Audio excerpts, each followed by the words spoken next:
Namaskar and a very good evening everyone joined with us in this webinar series with today's webinar on building an effective internal audit telecommunication industry organized by Internal Audit Standard Board of ICI and hosted by Ludhiana branch of NIRC of ICI.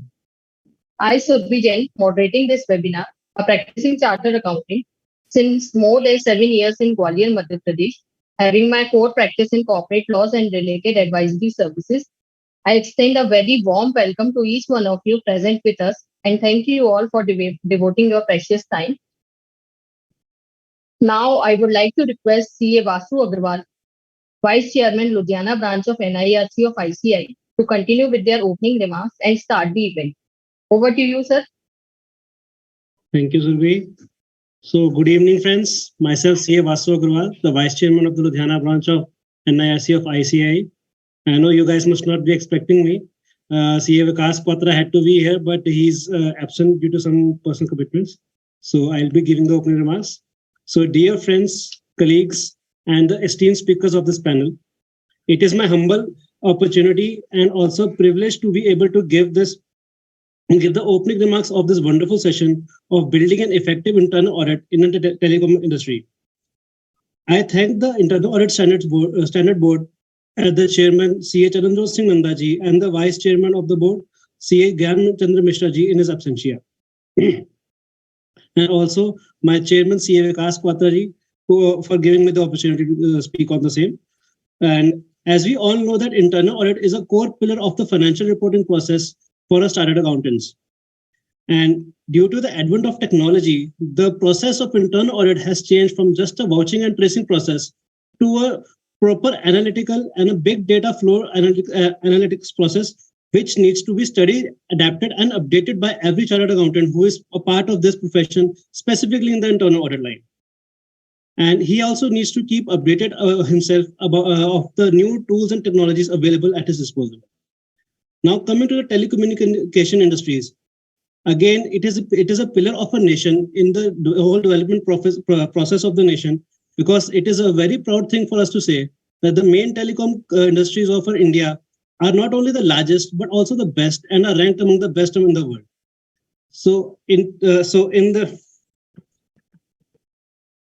But as they say, with great powers come great responsibility.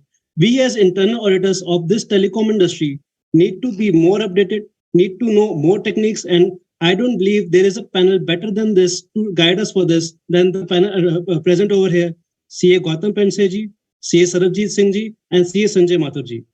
So now, without taking more time, I hand over the session back to Surbhi Jain, and thank you. Thank you, Vasu sir, for briefing the event and such warm welcome greetings. Thank you so much. Let's move forward. Today we are having with us the person who is an institution in himself, not only in a particular field, but in many diversified areas, very helpful and humble, contributing his precious time and efforts for betterment of the members, this dynamic profession, and to whole society as well. Words are not enough to define his personality. The one and only CA Charanjot Singh Nanda sir, Central Council member ICI, and Chairman of Internal Audit Standard Board and Digital Accounting and Assurance Board. Vice Chairman of the Banking, Financial Services and Insurance Committee. He was the member Quality Review Board set up by the Government of India, was the Central Council member of ICI from 2004 to 2016. He has chaired many of the committees including Internal Audit, Women Members Empowerment Committee of ICI, Professional Development Committee of ICI, Committee on Financial Markets and Investor Protection, Banking, Insurance and Pension, and many more. Member of SEBI Advisory Committee on Primary Markets and Mutual Funds from 2007 to 2010. He has represented ICI on SEBI Committee on Disclosure and Accounting Standards. He has served ICI since several years at various designations across different domains at regional as well as at country level. I request Nanda sir to deliver welcome address and keynote of the session. Over to you, sir. Thank you, Surbhi. A very good evening, ladies and gentlemen. CA Vasu Agarwal, the Vice Chairman of Ludhiana branch, the host branch of today's webinar.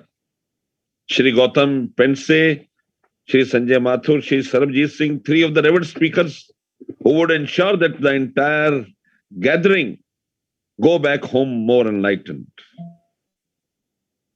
The entire gamut of participants who have gathered from all across the country. And I want to tell you that now people from SAFA countries have also started coming in.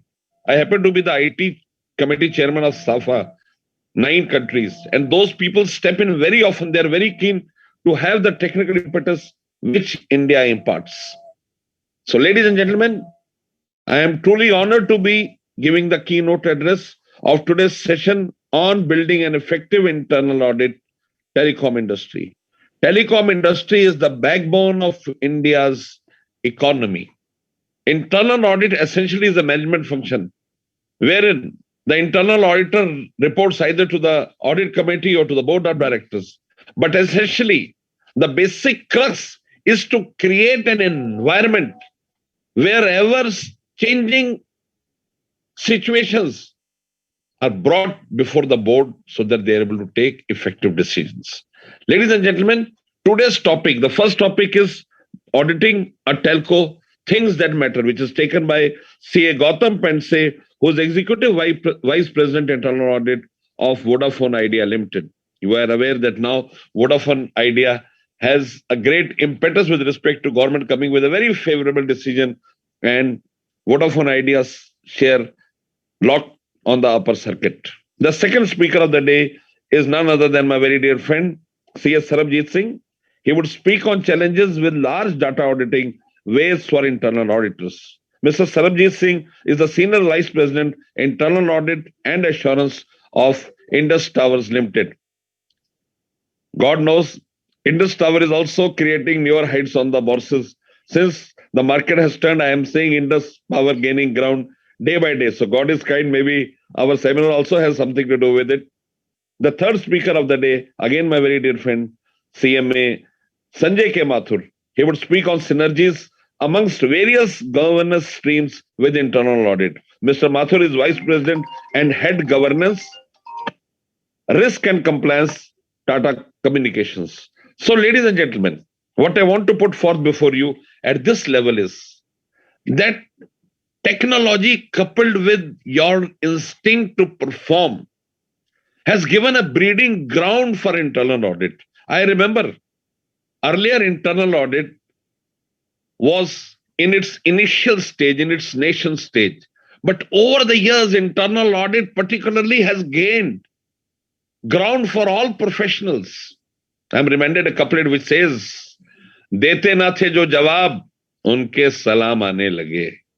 Dete na the jo jawab, unke salam aane lage. Waqt badla, to mere neem ke ped par aam aane lage."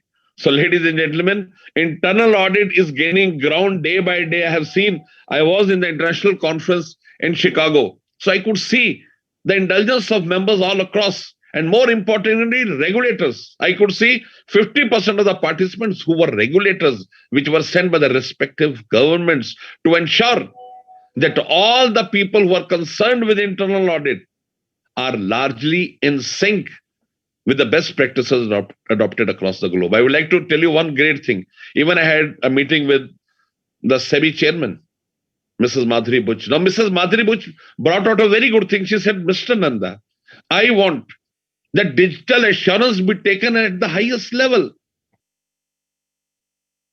If you have a turnover, that turnover can always be verified by your GST returns. Your export obligations can always be verified by your DGFT propositions. If you have employees, that can always be validated by PF. I get so many websites now, except two things. Each and every item in the balance sheet and profit loss account can be validated. The two things which cannot be validated, first is employee benefits, and second is depreciation, which are not a very significant part of the balance sheets which need disclosures. So, ladies and gentlemen, internal auditor is at that position where actual value add starts. And therefore, I thought it fit that the last seminar of the year should be a very strong, impending seminar. And therefore, I requested first of all Gautam Bhai, then I spoke to Sarabjit ji, and then to Mathur Saab. And to my extreme delight, they all consented to be a part of this seminar. So this conflicts would ultimately usher a new era where all the participants will go home more enlightened, putting at rest all the doubts they would have created over the years. One thing I would like to tell the speakers also, sir, this entire gamut, the entire conference of today is video recorded, sir, and that will be placed at Digital Learning Hub. So anybody from the country, anybody from the globe could access Digital Learning Hub and look at your webinars. Moreover, we will be sharing the recorded version of this webinar with you so that you can send it to people who matter and they could always take informed decisions after listening to your views. Not speaking much to you, ladies and gentlemen, I'm so happy that three of the most relevant speakers are here. So I give the dais back to Surbiji to take the proceedings further. Thank you, Surbiji. Thank you. Thank you so much, sir, for such valuable words and experiences of wisdom. We are pleased to have your presence between us. Thank you so much. Now let's move ahead for today's first technical session, auditing a telco, things that matter. And for this, I would like to introduce our eminent speaker, CA Gautam Pense, Executive Vice President, Internal Audit, Vodafone Idea Limited. Gautam is a chartered accountant, has 24 years of post-qualification experience, started his journey with CA firms and gained experience in many diversified areas, has worked with many of manufacturing and service industries. From 2006 to 2020, he was part of Aditya Birla Group's corporate audit function, leading internal audit, delivery in multiple businesses like telecom, textile, chemicals, insulator, pulp, carbon black, microfinance, and cement manufacturing. Presently, he is working with Vodafone Idea Limited and Aditya Birla Group and Vodafone Group Partnership. In his current role, he is responsible for internal audit delivery in the joint venture company, reporting into the audit committee of the board. Aside from work, Gautam is passionate about football, still plays whenever he gets an opportunity. Now, I request Gautam ji to share his valuable wisdom with all of us. Over to you, sir. Thank you. Thank you so much, Surabhi, for that kind introduction. I hope I'm audible to all of you. Very much, Mr. Pense. Very much audible. Thank you. So let me just start sharing my screen. Allow me a minute.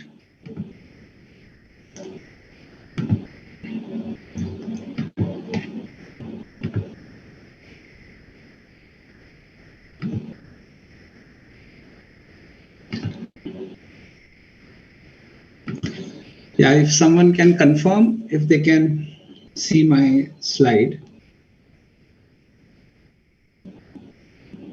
So the topic is coming, auditing a telco, things that matter. Yeah, Gautam, it is visible. You can start here. Okay. So, first of all, good evening to all the participants who have joined this webinar today. A big thank you to Ludhiana branch of ICAI. Big thank you to Nanda ji for giving this opportunity to connect with all of you. What I'm going to do over next 30 to 35 minutes is share my experiences of auditing a telecom company over many years. So my presentation today has broadly two sections. One, I will start with key sectoral attributes, which I believe that are important for any auditor who is going to audit any telco to be always be mindful of, because these attributes directly impact the way we carry out our audit work. So that I will possibly try to cover in next 10 to 15 minutes. And with those attributes in mind, it opens up certain challenges for we as an auditor. And I'm going to just touch upon the three most important challenges, which I keep a track of. And I always try my best to keep improving on those three specific challenges. So that's a broad outline of what I'm going to do in next 35 to 40 minutes. Now, moving on to the sectoral attributes. I'll just ask one last time a confirmation whether my slide that have changed they are visible. Yes, sir, very much. Yes, Please go it's ahead. visible. Very Thank much. you. Thank you. First thing that strikes to my mind when I visualize a telecom company is a huge expanse of its business operations. Now, on this slide, I have captured few of the operational, I would say, parameters and the numbers around it, which possibly will also help you to visualize the kind of size of a typical telco, that they operate in. Now, the size will vary from a company to company, but on an average, everybody will have this as a minimum size. Now, if I just take a minute or two on the first circle here, where I have mentioned that more than 150,000 multi-technology sites. So now what this means from a layman perspective who has never had any opportunity to look at telecom is these are our telecom towers, which are put onto a physical location, which helps to do the coverage, a telecom coverage of a given geography. Now, imagine as an auditor that a company's fixed assets are deployed on more than 150,000 physical unique locations. And on each location, there are multiple assets which exist, which are integrated in the overall telecom network.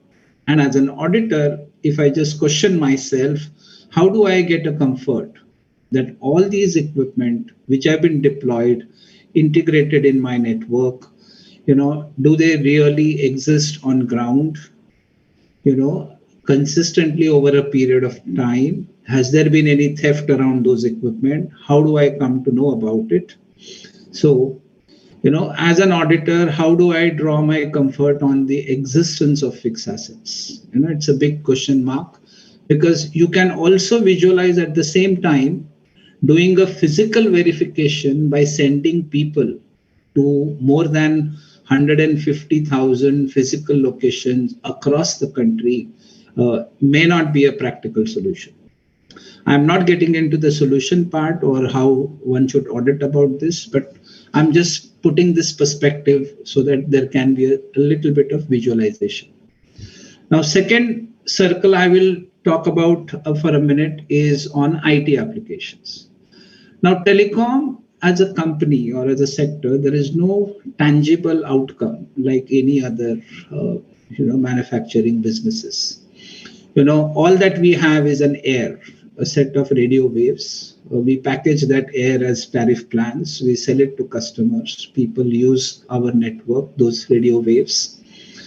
Now, it is a game of so many IT systems interlinked with each other that capture all the transactions that a mobile user generates on the network. So there are, imagine, more than 150 IT applications which are at play, which capture different aspects of a user's experience, user's behavior on the telecom network whenever he or she is using, whether it is voice service, whether it is data service. Now, just again, if I put myself into the shoe of an internal auditor, as an IT auditor, I need to draw my own comfort around these 150 applications. Be it in terms of application controls, be it in terms of its security, be it in terms of its hardware, everything. Now, it's not a small universe, which one to pick, which one not to pick. These are the decisions that we continuously grapple with. Now, if we look at from security, whether it is cyber security, whether it is data leakage prevention, data theft perspective, this 150 applications, there's more than 150,000 IT assets. On top of that, you have more than 50,000 telecom devices which are connected through the internet. The security breach can happen from any of these universe.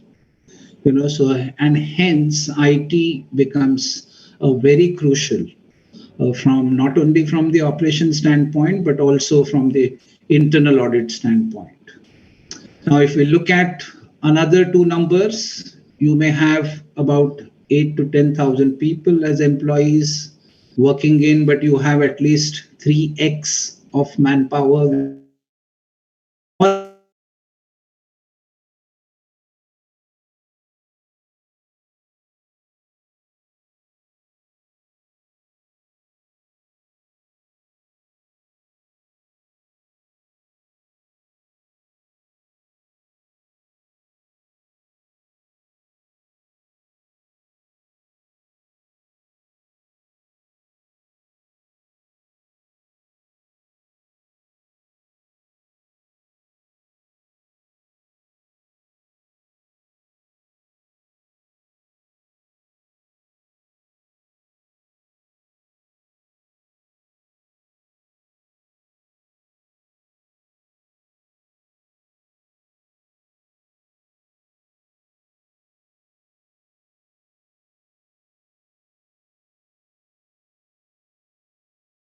Recording in 5G progress. in specific cities.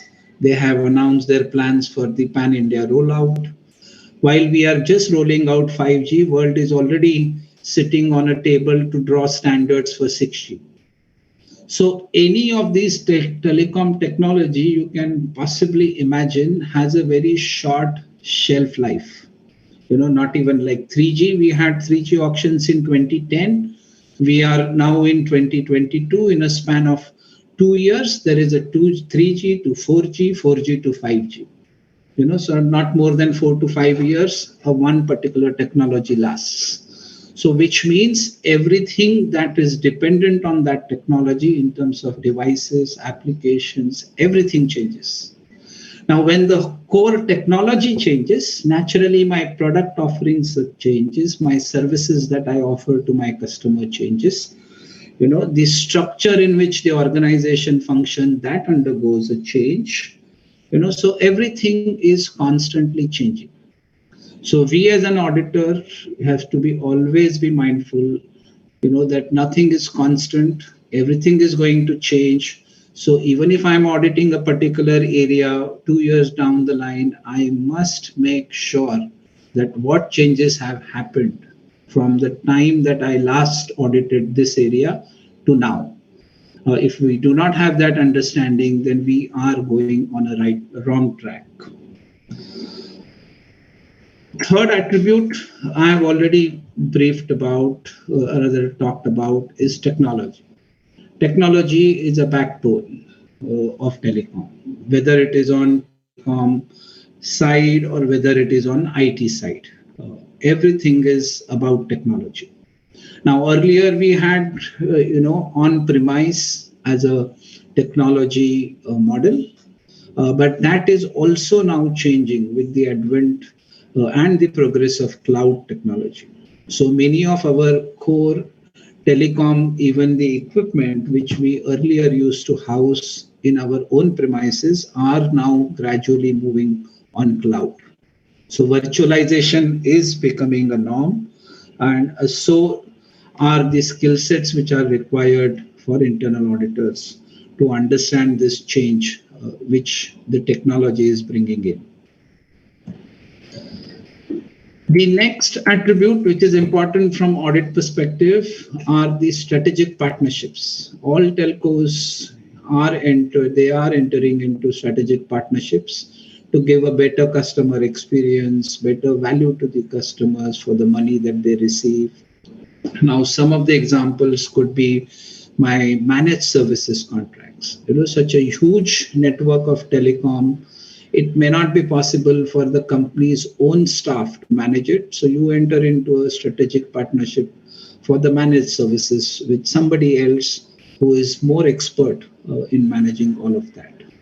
You have strategic partnerships for your, say, some of the content that we provide to our customers, be it for value-added services, be it now the OTT subscriptions, something as an additional add-ons to our customers over and above our plain service offering of voice and the data. So you may not as a company own the content, but then you have your partnerships with the content owners and providers. Similarly, for IT, the complete management of IT is hardly done nowadays in-house. For that, you have the other organizations who are expert. So it is important that we understand what are the objectives of these strategic partnerships and how they are delivered on ground, and what are the challenges that the company faces in achieving those objectives. The next one, as an attribute, which I also emphasized on the first one, is about the extended organization. Now, the as a sector, it is minimum 1:3. So if there is a one person on role of the company, there are three who are outside the role of the company who are working for the company. Now, while it brings all the economic advantages of entering into a large scale outsourcing arrangements, but it also opens up a new dimension of risks that we need to be aware of as an internal auditor. The last attribute of the sector, which cannot be missed, is that its telecom in India is a tightly regulated industry, like pharma. Or maybe pharma may be highly regulated. We may be little a notch or two below pharma maybe, and the financial services sector. So, Department of Telecommunication is a sector regulator, and under DOT, we also have something as TRAI, Telecom Regulatory Authority of India, who set the directives for many aspects of the operations which we need to comply with. So compliance risk is certainly one of the main risks that we need to always grapple with.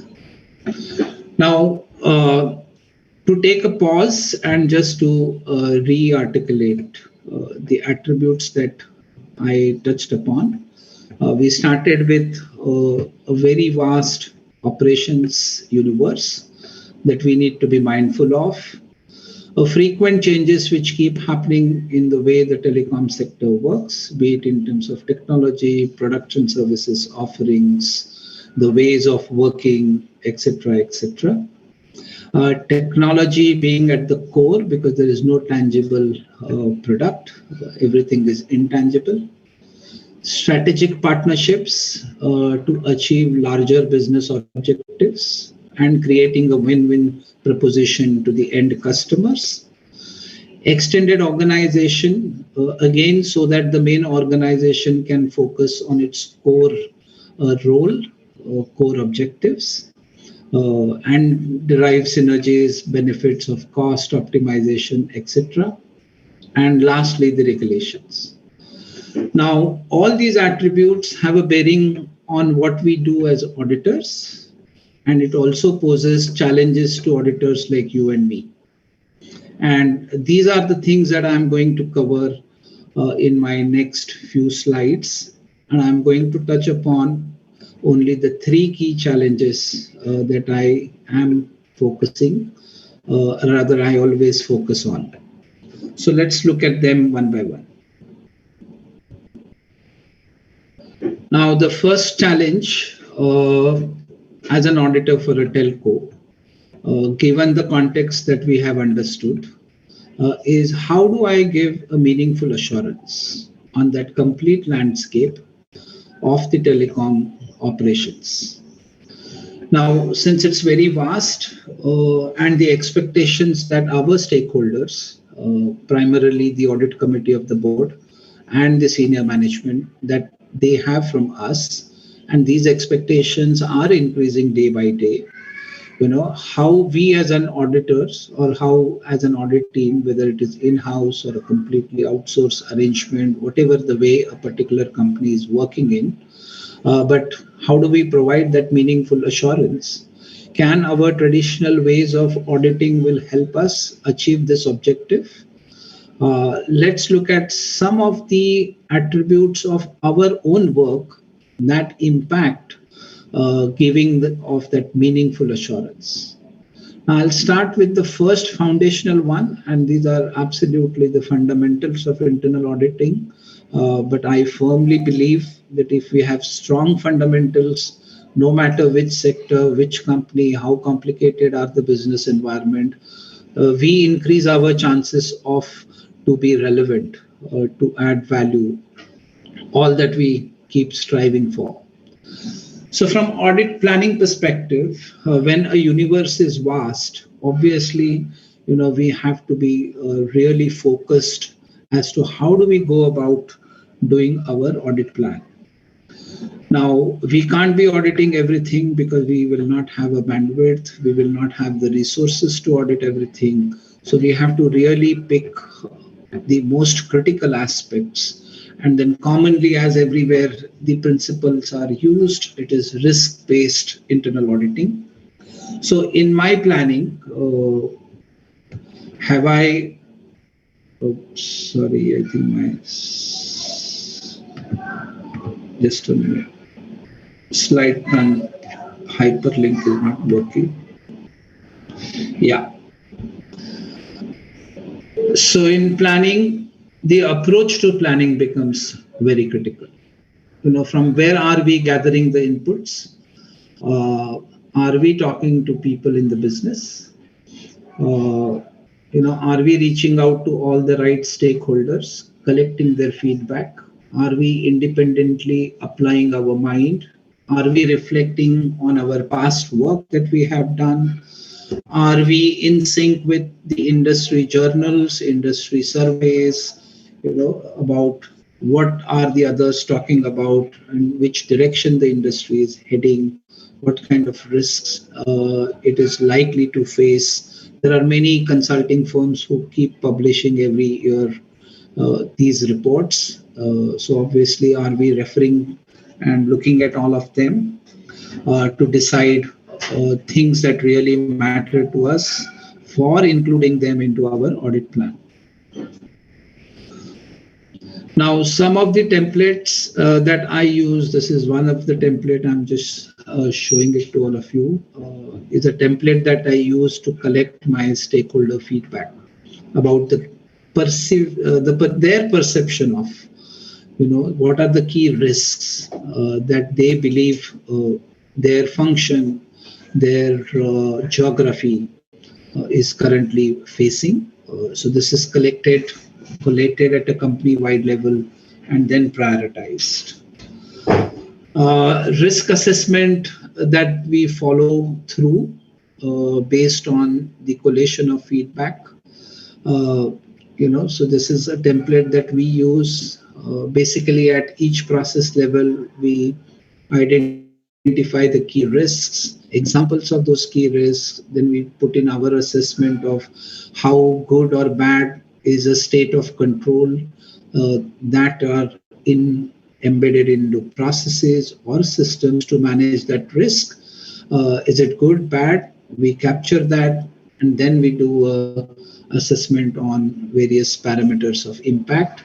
Mostly we do this as a joint assessment along with the participation of business, because in that way, it is easy for me to get business buy-in for the audit plan that I am proposing to be covered in the year. Now, to give meaningful assurance, not just that we need to have a good planning process, but better the planning, better would be the outcomes.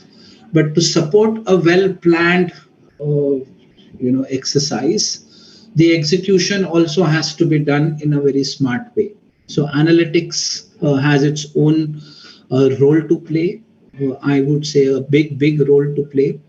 I'm not getting too much into details of analytics.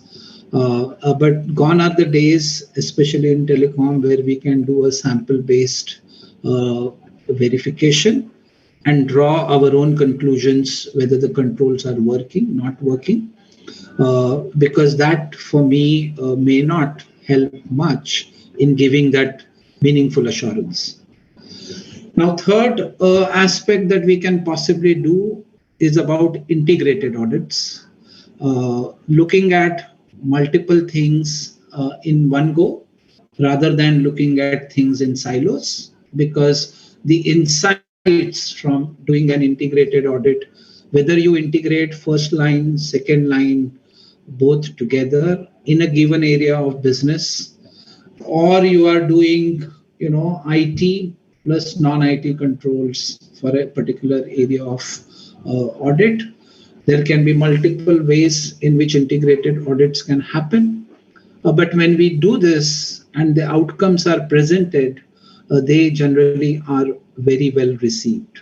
So integrated audits also as additional tool with us to help us give that meaningful assurance on the things that we have included in our audit plan. Now, the last one is the combined assurance. Now, we don't have to be necessarily a kind of a superhero because it's very tough.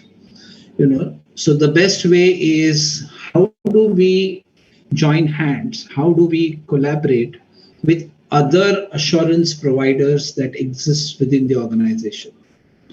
Many of them in the second line, you have compliance functions, you have security teams on IT, on network, you have host of other audits which are mandated.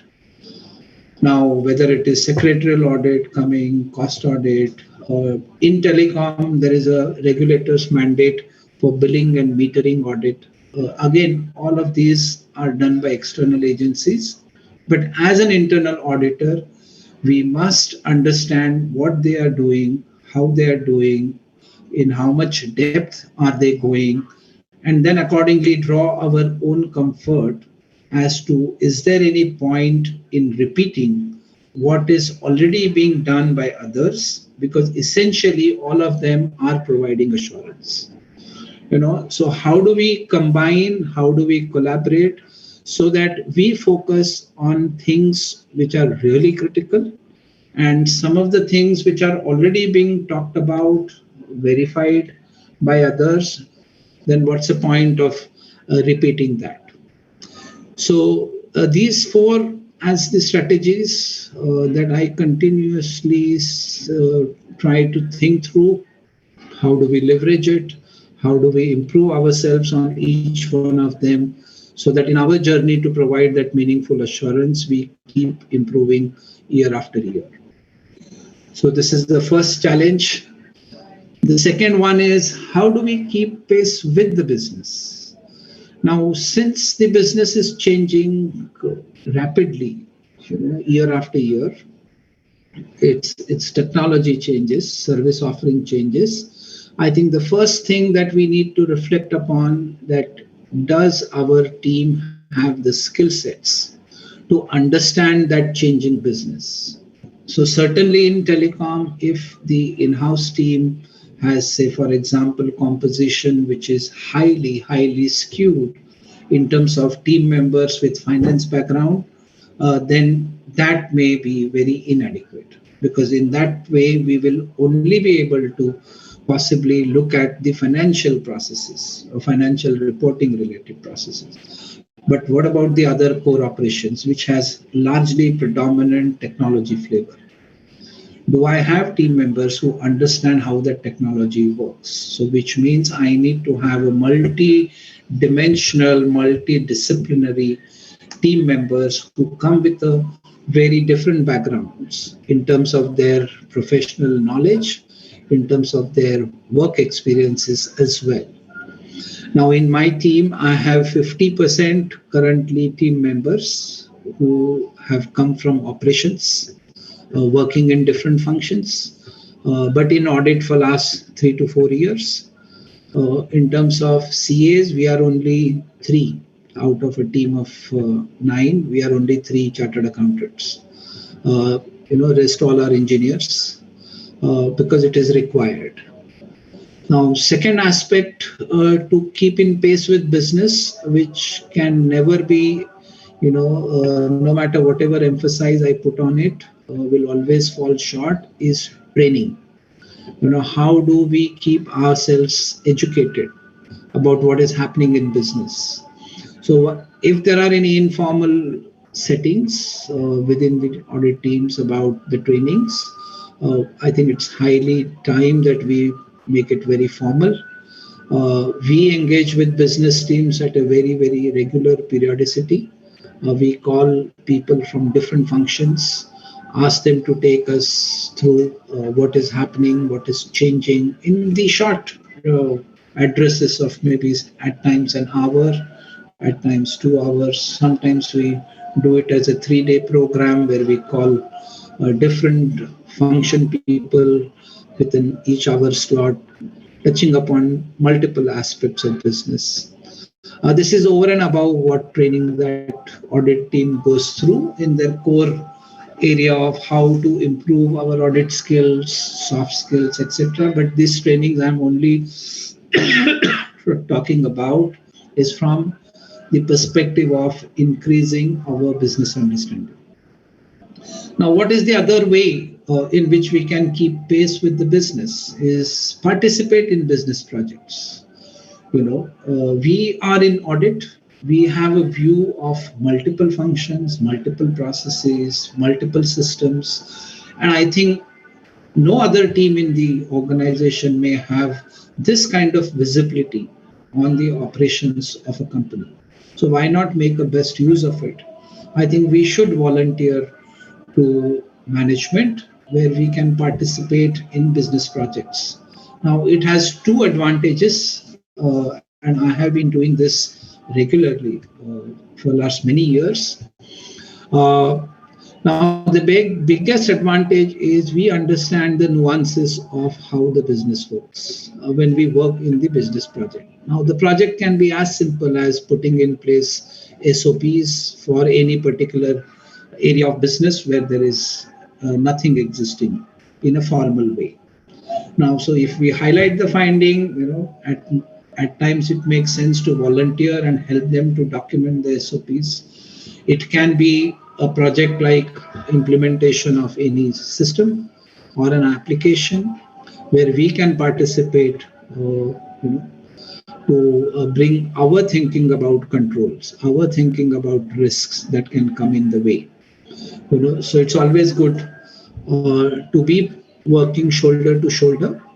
So one is not just our knowledge increases, but secondly, we forge very strong relationships within the business. And this changes the perspective many times I have seen of auditees. They no longer see us as somebody who is coming just to find faults in my way of working, but they appreciate auditors if they are helping them solve their problems. Guest auditor is also another tool that we have and that can be used based on the individual company's context of calling people with the specialized knowledge from within the business, come participate with us in an audit. I have tried so far only twice. Unfortunately, it did not work well because the main drawback, or not drawback, but the challenge of getting guest auditors is that they are, while they are expert technically in their area, but getting them to draft audit observations and everything else is a Herculean task. But that doesn't mean that we shouldn't try. I think we have to refine our own ways at times. How do we make those guest auditors work seamlessly with the rest of the team members? Because their knowledge is precious. And we call them because we do not have that skill set in our team. Sometimes, if in-house team doesn't have those skill sets, obviously we go out, seek other external audit firms' help to audit a particular area. That is again something that people keep doing all the time.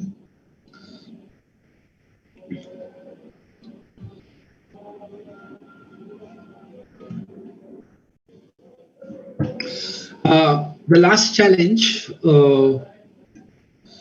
is about how do we advance point of assurance. Now, most of the time when we are auditing, we are looking at post facto. After all the transactions have happened, we look at what went wrong, where things needs to get fixed, etc., etc. Now, at times when the I would say the industry is moving fast, that assurance becomes dated because we have own our cycle time of completing an audit, and by the time we conclude everything, go to the audit committee, it's too late to give that assurance.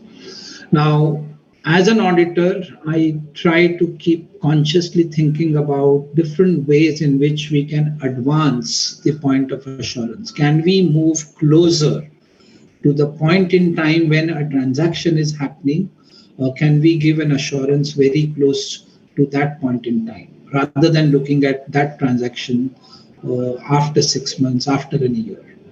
Now, some of the ways we can do it is one is pre-implementation reviews.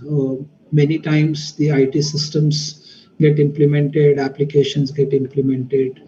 Can we participate as part of that project team? Give our views on controls, design of controls. The most, I would say, biggest advantage of doing pre-implementation reviews is that we get an opportunity to course correct very early, with the least possible damage. That is a big advantage. Apart from that, obviously, we can have right controls embedded into the ways of working, and the control design also can be robust because there is an additional independent view of that design done by audit team at the very beginning itself. Now, second tool that we everybody nowadays, all large organizations, whether they are a telco organization or a non-telco organizations, are working on, and the audit teams across different companies are at different levels of maturity, is the continuous controls monitoring. At regular periodicity, how do we, through data and through, I would say, customized data driven dashboards, give visibility to the management on whether certain controls or whether certain fraud scenarios, anti-fraud controls, whether they are working, not working fine. Are there any outliers? Are there any exceptions? And if yes, then highlight it as early as possible so that the damage to the organization is controlled well in time. So that's another inevitable, at least in telco environment, that we must move, and we must take every year an incremental steps towards the direction of going in for the continuous controls monitoring.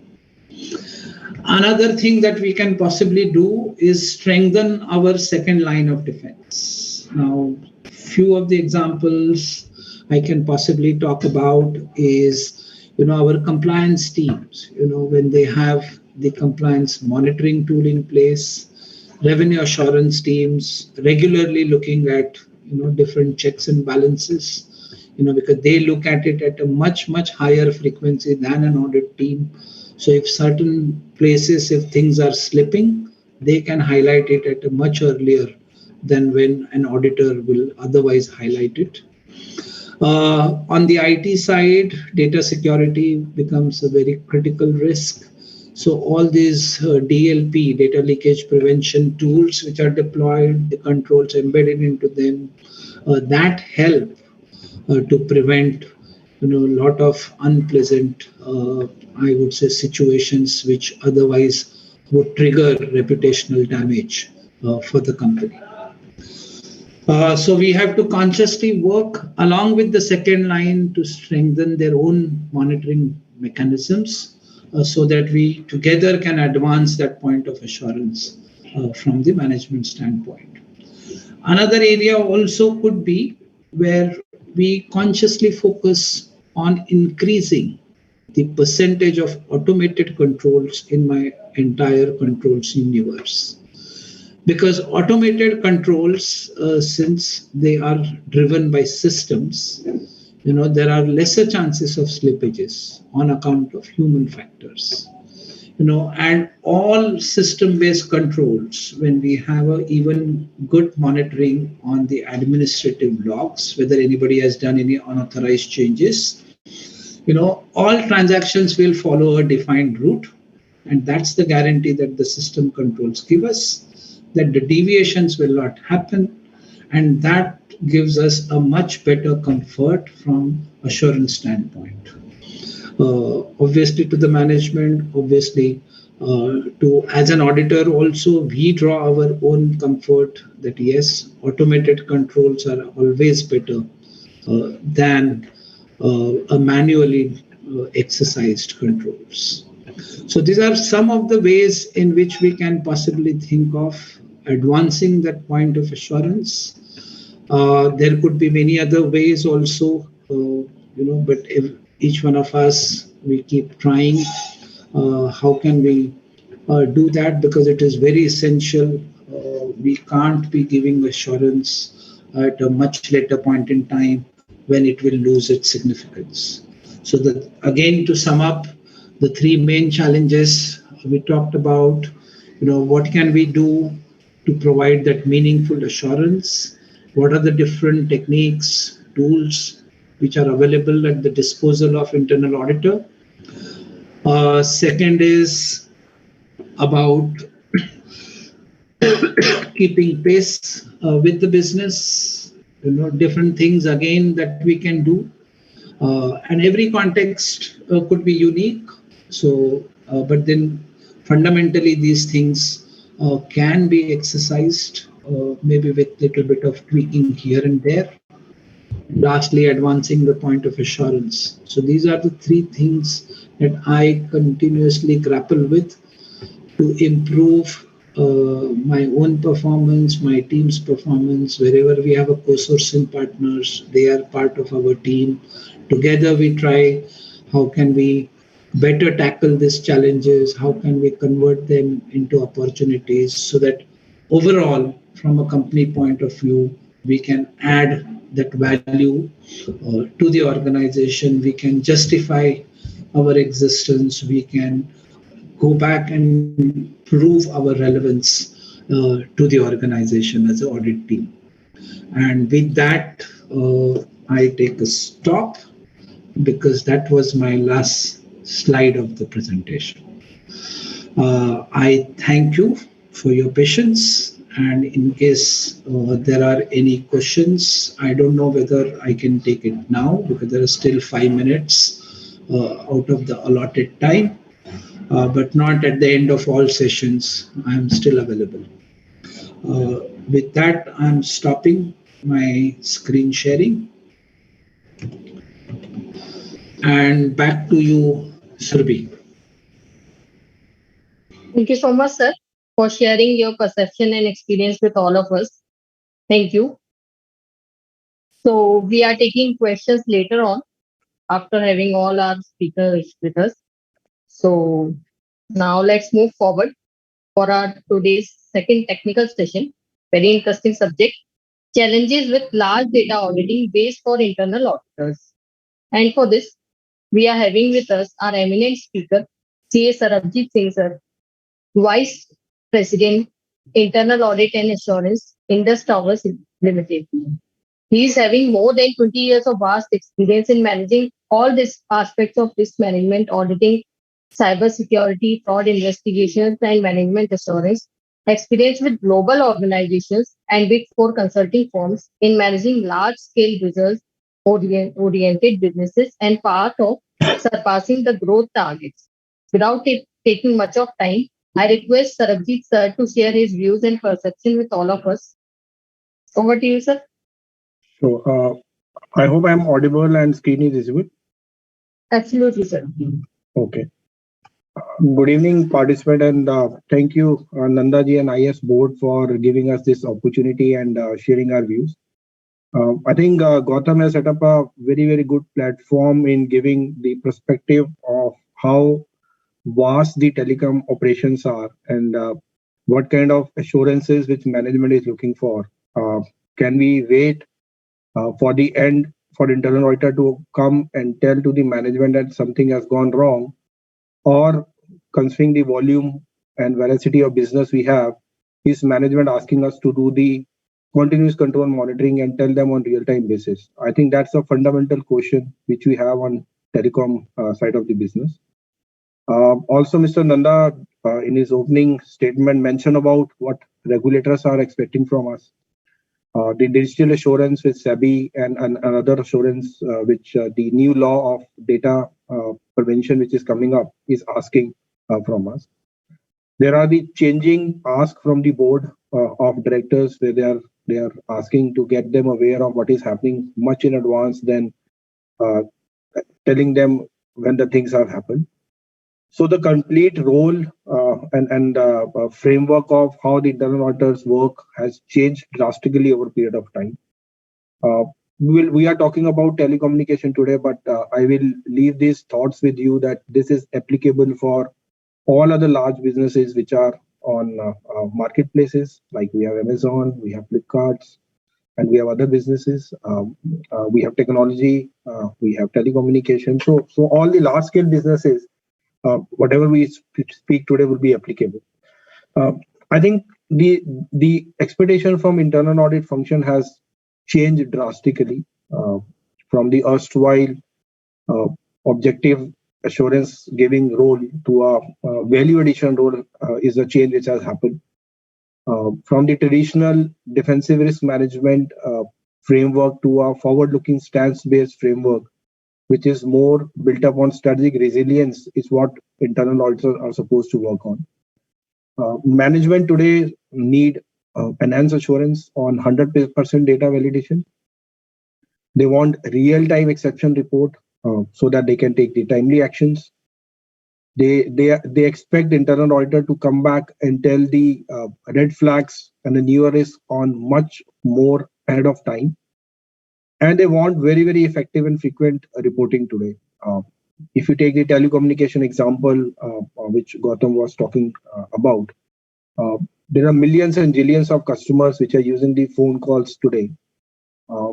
Can an auditor come back to management after a year and say that I have done a sample testing and in few cases your billing to customer has gone wrong? Or the expectation is, in case the billing is going wrong today, the management is aware that something has gone wrong in the underlying billing application, which auditor needs to flag, or second line of defense or a first line of defense which is there in the organization needs to inform. So that kind of shift has happened in terms of expectations, both from IA and as well as the line 2 function which is there. There have been increased reliance on automated control, which Gautam also spoke about. There have been increased focus towards how the implementations are happening in the system, how the continuous controls are monitoring are happening in the system, and how the underlying ERP applications are working. I think the underlying statement from the expectation side from audit is that now it is a role of a business enabler, a strategic business person who works along with the management rather than a person who comes and tell the faults which has happened. There are few challenges which Gautam spoke about, and we all are aware about telecom business per se. But it's not only about the cell phone which we have and Airtels and Vodafones of the world, which is providing the communication facilities to the customers. There are lots and lots of other businesses which provide support and which are the backbone of this. So I work for Indus Towers, so I can also give you some perspective on how the passive infra providers which supports to the communication industry has issues or face challenges on the ground. So you have fixed assets, which every hook and corner of the country, similarly to what telecom operator has. The expectation is that our phone should work 24/7, 365 days without any interruption. It should work in hills, it should work in snowfall, it should work in floods, and whatever the things are. There are ever-changing technology. Gautam also spoke about it. Today we are trying to implement 5G. World is already talking about 6G, and so on and so forth. In the past, we had data which had a particular speed. Today we talk about gigabytes. We talk about MBs of speed. We need movies downloads while on road. in minutes and seconds. This is a very, very highly regulatory industry, both from government side as well as from local compliances side, and there are huge outsourced environmentals for these activities which are being there. So there are quite some challenges which are there, and traditional way of audit does not give any assurance to the management. So automation of the controls and data analysis is only the answer. And Gautam also talked about that. Bringing this line 2, bringing the continuous control now monitoring and advancing the point of assurance is what the today ask is from the auditors. I'll just give some practical example of what we used to do in the past and what is the expectation now. And I'll also bring in one practical case study which has happened and give some perspective on what important data analysis is. And see, from the telecommunication perspective, we understand there are millions of customers. Customers are adding up, customer churn out, customer move to other operators, and so on and so forth. There are a huge line of businesses which every telecom company has, apart from the voice, which is my data, which is my advertisement, which is my the OTT platform services, and so on and so forth. There are lots and lots of outsourced operations which are being there, including the call centers, the finance processings, the people who manages the network, the people who comes and do the services of the network, and so on and so forth. So if I take a very simple example of a customer write-offs or a waiver to a customer, which happens generally in the business. As a traditional auditor, what we used to do earlier was you come and do a process walkthrough. You understand how that write-off will happen. You will have some design review of the control. You take up the population and do 25 or 30 sample testing and give assurance to the management whether that control is working or not, or whether that process which has been documented is effectively designed and operating on the ground or not. But do you think for millions of customers where writes off and these things which are happening on daily basis can give the assurance with 25 to 30 sample? I don't think so. That gives the answer. So from data analytics perspective, first and foremost is to validate whether the automated controls in the underlying ERP applications are working or not. Whether the DOA, which is supposed to be there for any write-offs, are properly implemented in the system or not.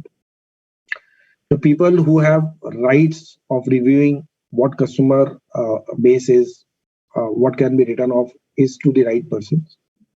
The data analytics needs to happen on the entire populations to understand the outliers, and then a specific review can be done. I'll give you a very practical examples which has happened.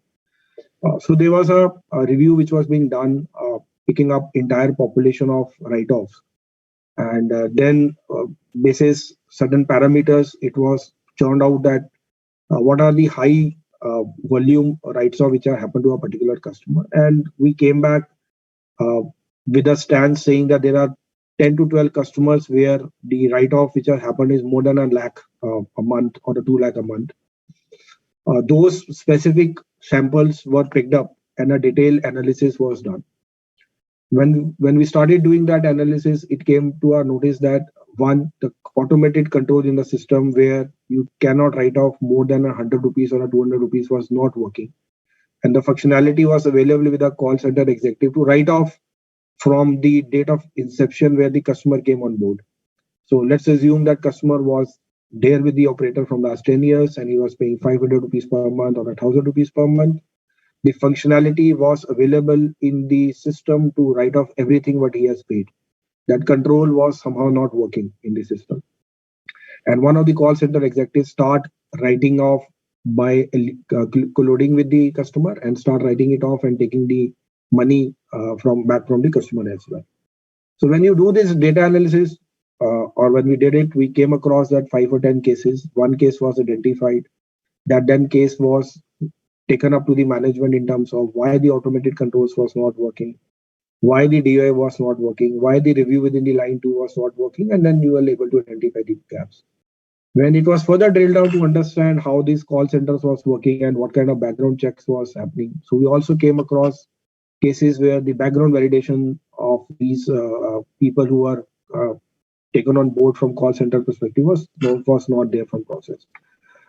So Doing a transaction audit of 30 to 35 is not an answer in today's world. Do a complete data analysis, do a complete understanding of underlying IT applications, having a complete understanding of how the automated control works is the need of the hour. Gautam also spoke about that we don't have skill set as a chartered accountants today, but there are skill sets which are available, and we need to be very uh, cognizant of the fact that if we don't have the right skills in your own team, we need to bring that skills either from the IT team which you have from the management side or outsource from other consulting firms wherever you have the SMEs available. So which gives the more perspective on how this data audit can be done. I'll give you some examples on how the automation of controls can happen or reports can be built up.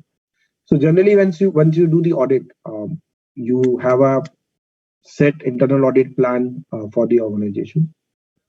We pick up a particular audit in a particular quarter for giving the assurance to the management. Now, once we start doing the process walkthroughs of those audit during our own understanding of how that a particular line item or a particular application is working, at that point of time itself, then internal auditor should start mapping the systems and the applications which are in use. When you start mapping those application and system, then you can understand what are the automated controls which are working in the system, which as an internal auditor we can rely on, and what are the areas which are manually controlled, which are not in the system, for which the separate testing needs to happen. Once you assess what are the current system and functionalities which are available in the system which an auditor can rely on, we can start building up the process of digitization and find out the cases which can be done through data analyticals and automation. Now, once you identify this activity which can be done through data or through automation, we can create a SQL-based query sheet or a simple Excel-based query sheet to find out what are the errors which are happening.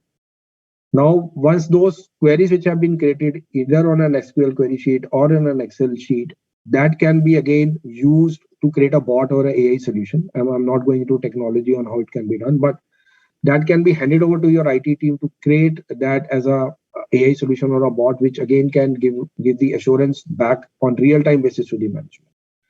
Now, once this data analysis is done on the particular process, we can use this as an opportunity for doing the automation also in the system. And I'll talk about how those automations can be done. This data once, or this query sheet once it is built up, it can be reused every time when you do the audit. And this can be a fundamental audit RCM, which can be used extensively either by the internal audit team or by the line 2 or line 1 as well. This is a bit technical structure which is generally being used, but I'll keep it very simple. There are Excel sheets which are available, or there are underlying basic applications which are there in most of the organizations, be it ERP, be it Tele, or any other application which most of the organization has. There are data fields which are available on those applications. Those data fields can be picked up and built up either through a Power BI tool, which is a very user-friendly platform which Oracle and SAP provides, which picks up the data from different fields and show them in a version which you want. Like if I pick up a very simple example, you want to see whether there are duplicate invoices in the system.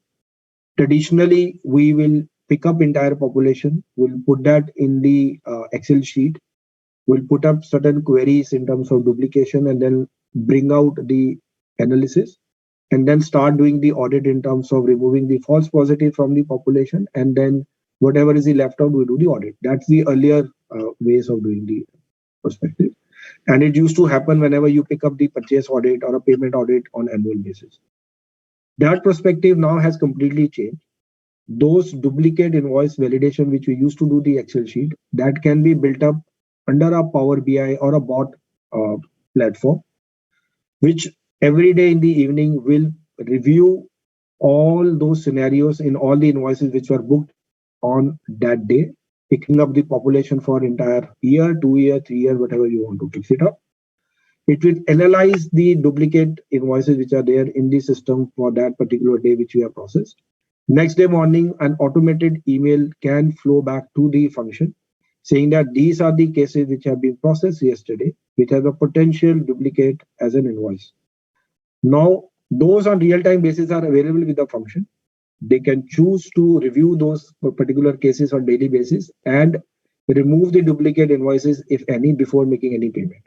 So that's a real-time assurance which is built up in the system as a continuous control monitoring or automated control monitoring. It looks very technical slide, but believe me, it is very easy to implement. Today, whenever you put any scenarios in those Excel sheets, there are easy implementable tools available in the market where it can be automated in the system. And by auto run, those emails can be populated back to the management. And also from the auditor side, rather than doing annual audit, whether those duplicate invoices have happened or not, we go back and only review whether this control of duplicate invoices review by the management or line 2 is happening or not, and give assurance back to the management that control is working. So it gives a lot of bandwidth available to the auditors rather than spending time on smaller activities post facto to spending time of newer activities where management does not have bandwidth to review, and give again identify new risk areas and giving it back to the management. So automation is very, very easy, but somebody needs to have a systematic way of doing it. It again starts from basic process of doing the data collection, the analysis, which earlier we used to do on Excel sheets, moving it back to the schedulers and automate it. There is a process of building the queries on the platform, which can be on Power BI platform, which can be on different analytics engines which are available. And the exception reporting which comes out can be real time. It can be on monthly basis. It can be in the form of dashboard and so on and so forth. So in today's world, all those facilities are available. The skill sets are available.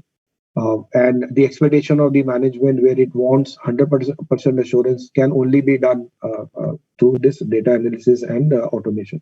I'll give you another example of how we are doing the bank reconciliation statements. So earlier we had around 50 to 60 bank accounts spread across 18 circles on pan-India basis, and there's consider that we are a 30,000 crore company. The huge amount of payouts used to happen to the partners, to the vendors, to electricity boards, to diesel fillers providers, and so on and so forth. So there was a huge issues in terms of the bank reconciliation statement. And when we started doing the audit, we used to come back and started saying that these transactions have not been logged off properly. There are aging in the transactions. There are few of the transactions which management has not able to clarify, and there are sign off on the controls which are not happening in terms of maker and checker. There was a team of around 7 to 8 people who were sitting day in and day out doing those bank reconciliations every day, and there was a review team also who was doing it. Now, we did the bank reconciliation audit. We built up certain logics on a Power BI platform, stating that what is bank reconciliation. It has only 4 aspects: check issued, check not deposited, check deposited, not cleared, and another 2 aspects. Now, all those 4 scenarios we built up in a tool. We put that in a bot. What your bot used to do, it used to log in 8:30 in the morning to the banking portal, download the report from the banking portal, keep it in a server on a shared point, log into the ERP, pull out the banking payment report of last day, keep that in the shared folder. It used to run and match both the reports and give the exceptions. Now, in bank reconciliation, in most of the cases, 95 to 98% of the transaction get matched. Only 5 or 7% of the transaction which are left out, which need certain manual intervention. So this 95% was out. In the 4 buckets, an email was created 9 a.m. in the morning. It used to go to the treasurer or the person who used to do bank reconciliation, stating that these are the now transactions which have been left out for the reconciliation. So we moved out from 6 to 7% team back to a single person who was then only clearing the entries which was not able to match rather than doing the bank reconciliation. Now, from audit perspective, when we built up, we give this back to the management and we saw that access controls and the DOA is working. from the BRS perspective. Our role was to see whether the controls on the banking platform is working fine, whether the control on host-to-host environments are working fine, whether the reconciliations which are being given by this automated bots and tools are being signed off by the management and reviewed by the management or not. So there was a drastic change in terms of audit. There was a drastic change in terms of line one functionality, and there's a drastic change in terms of how the line two functionality works. And you built up huge efficiency in the system, and you save a lot of time, and of course, give 100% assurance on the underlying automated platforms that controls and systems are working fine. So currently, like there are huge opportunities available in most of the organization where you can identify the areas or the places where this automation can happen, and then start building up those reports and giving it back to the line one and line two. This is the example of deduplicate invoice which I spoke about, which is now happening on real-time basis back to the management, and rather than waiting for a year end or some auditors to come back and tell that something has gone wrong, this is being used on daily basis by the functions. Now, if you see why we believe that internal auditors are best placed for this automation, I think we are the function which has 360-degree view of all the operations. We work with the management in terms of understanding how things work. We go to the field. We touch upon each and every function. So we also understand what are the cross-functional linkages. We understand the cross-functional issues. We understand the IT underlying applications and how it impacts one function or any process which is there in a function can impact the other function. So I personally, we believe that internal audit is the best place from that. We have good understanding of the existing systems. There are teams which are available, domain experts which are available. If we have the buy-in from the management and enough budgets available, I think taking the SMEs and expertise within the team can give a lots of changes to the underlying applications. We also have visibility of what kind of transformation changes business are doing, what kind of new applications business are implementing. So in terms of advancing point of assurance, Gautam talked about pre-implementation reviews. So those things are visible to the auditors. The controls can be built up upfront in the applications rather than waiting for application which gets implemented and then come back to the management saying that these controls are not working. Like I'll take a very simple example again from telecommunication perspective. We have 185,000 towers spread over the country. We have almost three and a half operators working on our or operating from our towers. So there are electricity bills which we need to bifurcate between the different telecom operators in terms of how much is their usage. So today we have an underlying application which takes care of how the usage of electricity is being divided between different operators, how that will come to our system, what is the actual electricity consumption which happens basically coming from the discoms, and then bifurcate that and bill it to the customer. Now controlling this in the application is a longer task. Once these applications were getting implemented, we started by reviewing it from pre-implementation control perspective, telling them that you need to build up a right DOA in the system. We should build up a control where overlapping period of electricity should not be there. We should be building up controls saying if in case there are errors in the billing or there are excess billing being done by the discoms, that should be highlighted separately in that portal and so on and so forth. When the actual implementation happened, we were assured that at least those basic controls are working in the system because we were part of the pre-implementation review, and it will not require any changes to the underlying application post-implementation. Management also get an assurance from audit perspective that they have seen it and the implementation which is being done has adequate number of controls which have been built up. So these kind of things can be done while doing the automation and working along with the management. Why do you believe or we believe that internal auditors can do much more than what we are doing traditionally? I think business is occupied more on day-to-day operational procedure.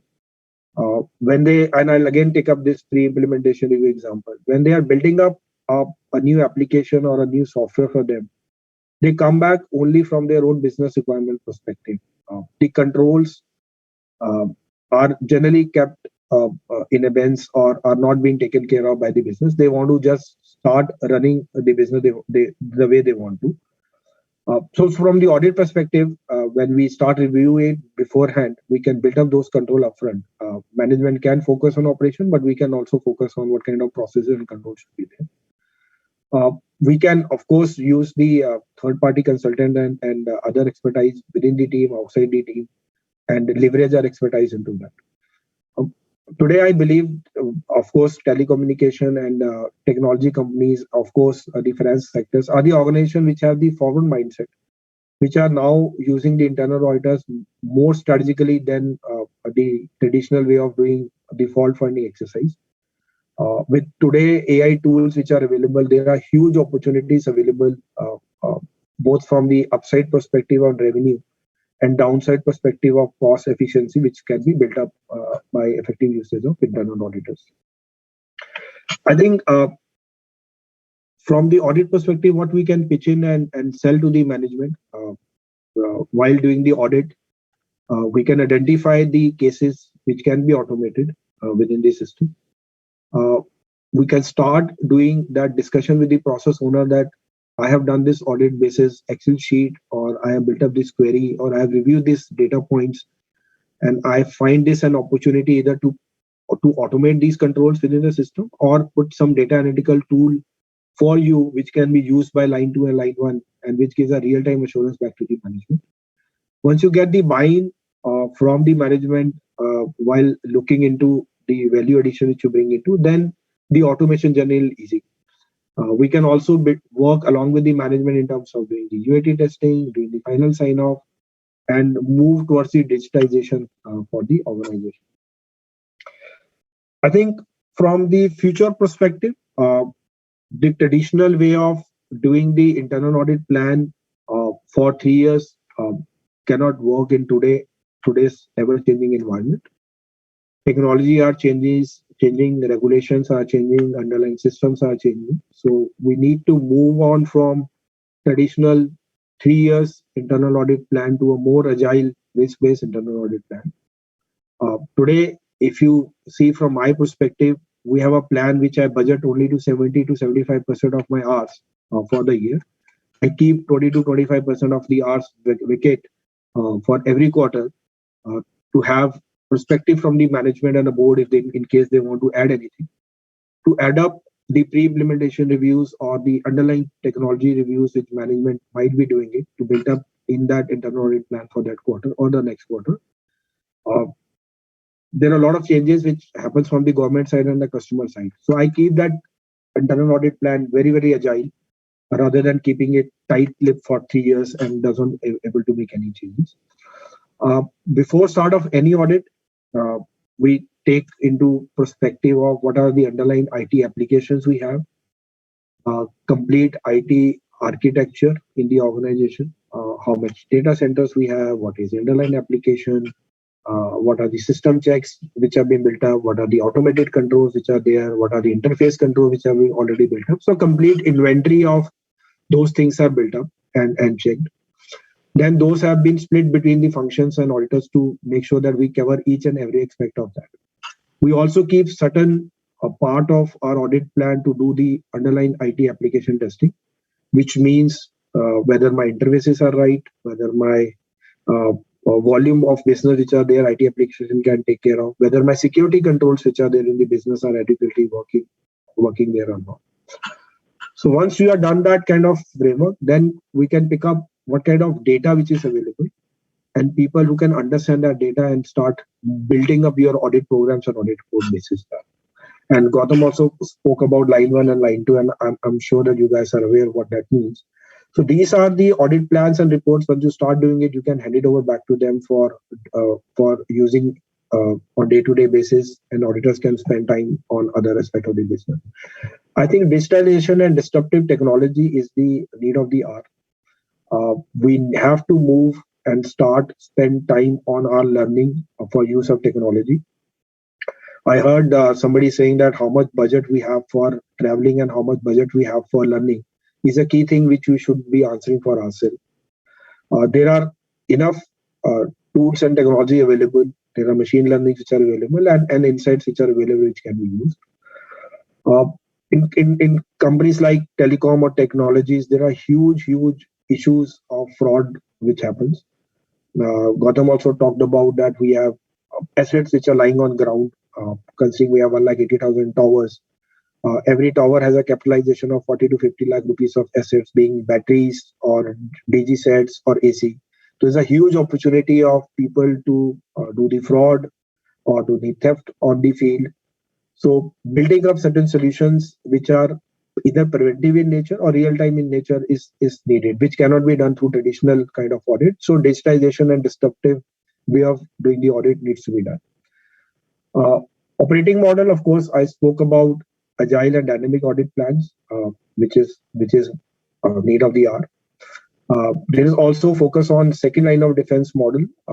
So as an auditor, we should be always thinking that rather than we coming after a quarter or a year and giving assurance to the management, start building very strong line two within the company uh, and give those controls back.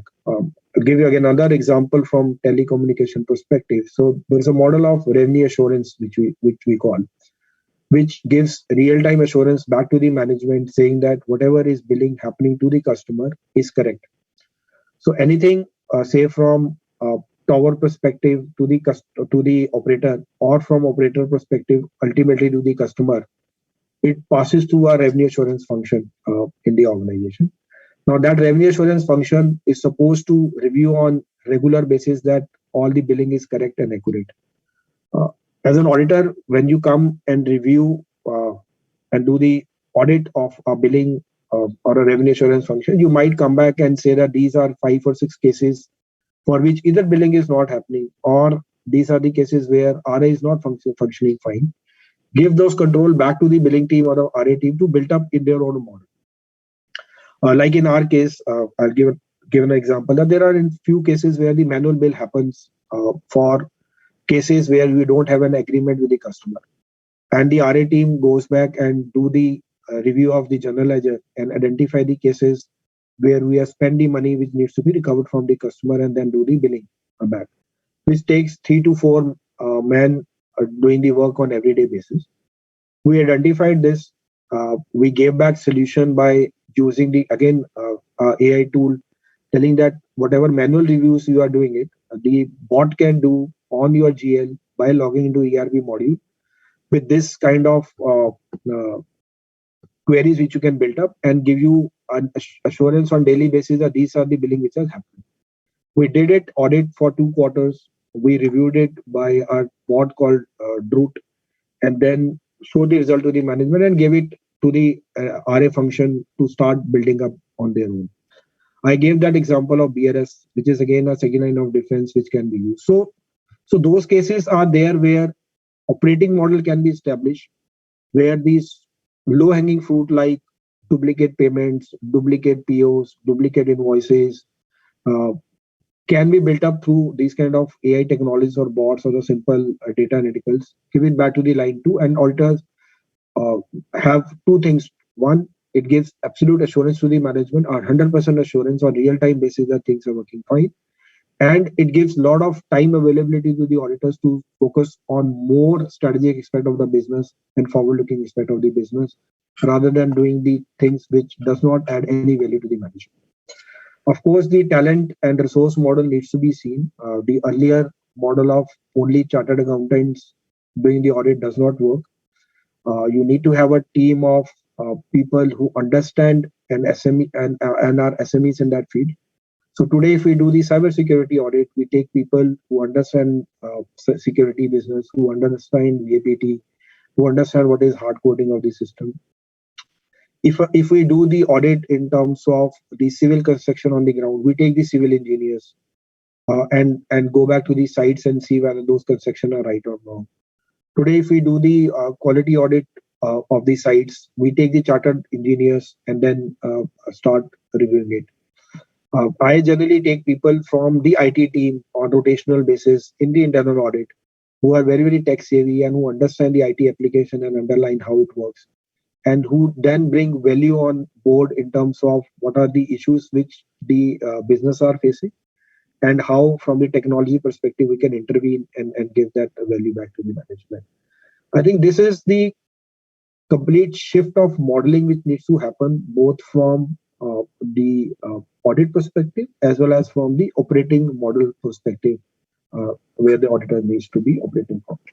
I think that's it from my side. I had 35 minutes to take. I have leaving 10 minutes at the end for any questions you may have. Thank you very much, and giving it back to Subhi.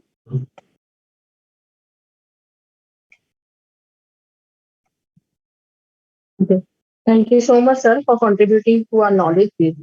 Thank you for such engaging session. So now let's move forward for our third technical session on very awaited topic, synergy amongst various governance streams with internal audit.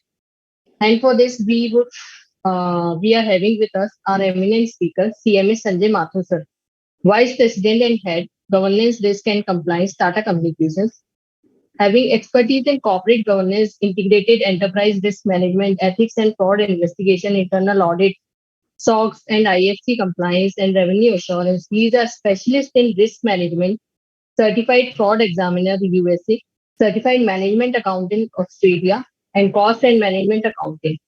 He has also completed executive education program from the Stephen Ambrose School of Business of the University of Michigan, USA. He has a rich experience of around 28 years and has worked with many esteemed corporates, including Reliance Communications and Velbexy. In his current role, he is focusing on enhancing risk management and providing digital solutions based on advanced analytics in the areas of risk management, internal audit, and continuous fraud monitoring. Here, I request Sanjay ji to share his view of his vast experiences. Over to you, sir. Thank you, Surviji, and I must appreciate and I'm very humbled to hear the introduction which you have given. Just before I start, check, can you see the screen which I have projected? Yes, sir. It's visible. Okay, and am I audible, clear? Yes, sir, absolutely. Okay, thank you very much. So first of all, I just a disclaimer, because all auditors, as an auditor, we love to give disclaimers. So I'm giving a disclaimer that the view which I'm going to express in the next couple of minutes are my personal view, and the opinion is not related to any of my past and present employer. Now, with this, if I want to start, and the topic is very interesting, I don't know whether we will be able to discuss this in detail in next 30 or 40 minutes, because this is a very vast topic and it has a lot of complications and a lot of pros and cons, but I'll try to do justice to this. Before I move to my slide pack, I was listening to Nandaji, I was listening to both fellow speaker Gautam and Sarjeet, and one thing which is, I'm sure all of you will appreciate and understand and agree with me, that the expectations from internal auditor is changing, and it is constantly changing, and it's changing in a very fast pace. And it's expectations if even the management has, or even the regulator. If I recall, Nandaji was explaining his or indicating his meeting with the SEBI chairman and the expectations that SEBI chairman has. So now the expectations from whether it's an internal management or whether it's from an external authority is changing. What are the reasons for these changes? And a few reasons which comes to my mind is, one is the unique placement of the internal auditor in the organization, and the reach which he has. So it's like, internal auditor can go up and down, top to bottom, or breadth of the organization or width of the organization. Anywhere we have a reach. And so it's very important for internal auditor to use this reach to provide a right auditor assurance. Now, the expectations which we look at, if I just go a little deeper to explain what is the expectations or what the skill required to do an audit nowadays. So it's not only the financial skill. The financial skill is expectations is not only to interpret, but also provide an expertise views on the financial statement. So that, of course, underlying there. But if you go deeper down, the expectations is to not only understand the business, but also to understand where the risk lies or where the fraud can happen. So basically the understanding of business, basically understanding of the risk management, understanding of anti-fraud framework. How can you build effectively anti-fraud? And if you see, the technology is changing quite drastically. So understanding the technology, whether it's like a increasing threats from the cybersecurity perspective, or how to interpret the data, as Sarabjit was talking about, the interpretation of data or analysis of a data in a systematic manner can actually reduce the pain point for the internal auditor. So basically, understanding of the data also, or interpreting and using that data, is also a key skill which requires. And also, if you look from a different angle, the legal or the regulatory aspect looks that the internal auditor should have a very clear understanding of the law of the land, and they should go back to the audit of area wherever they're doing. So it's like a compliance on legal. So basically, and apart from this, the leadership skill. So internal auditor reaches to the board, to the audit committee, to the senior management, and go down to the business owners and understanding their process and identifying the gaps. So one need a very critical leadership skill also. Now, if you're putting all together, it's very difficult for a one person to possess all this. And if the expectations is like a superhero. Now, are we as an internal auditor can deliver this? Are we ready to deliver this? Do we have all right set of our tools, technology, or to deliver this? This is the great question which I think all of you will be facing. Now, while I was listening and I was thinking, there are two quotes coming to my mind, and I want to place this quote. One is from a very famous movie, Spider-Man, which says that great power comes with a great responsibility. I just take it a little slightly different and say great power or the expectations comes with a great responsibility.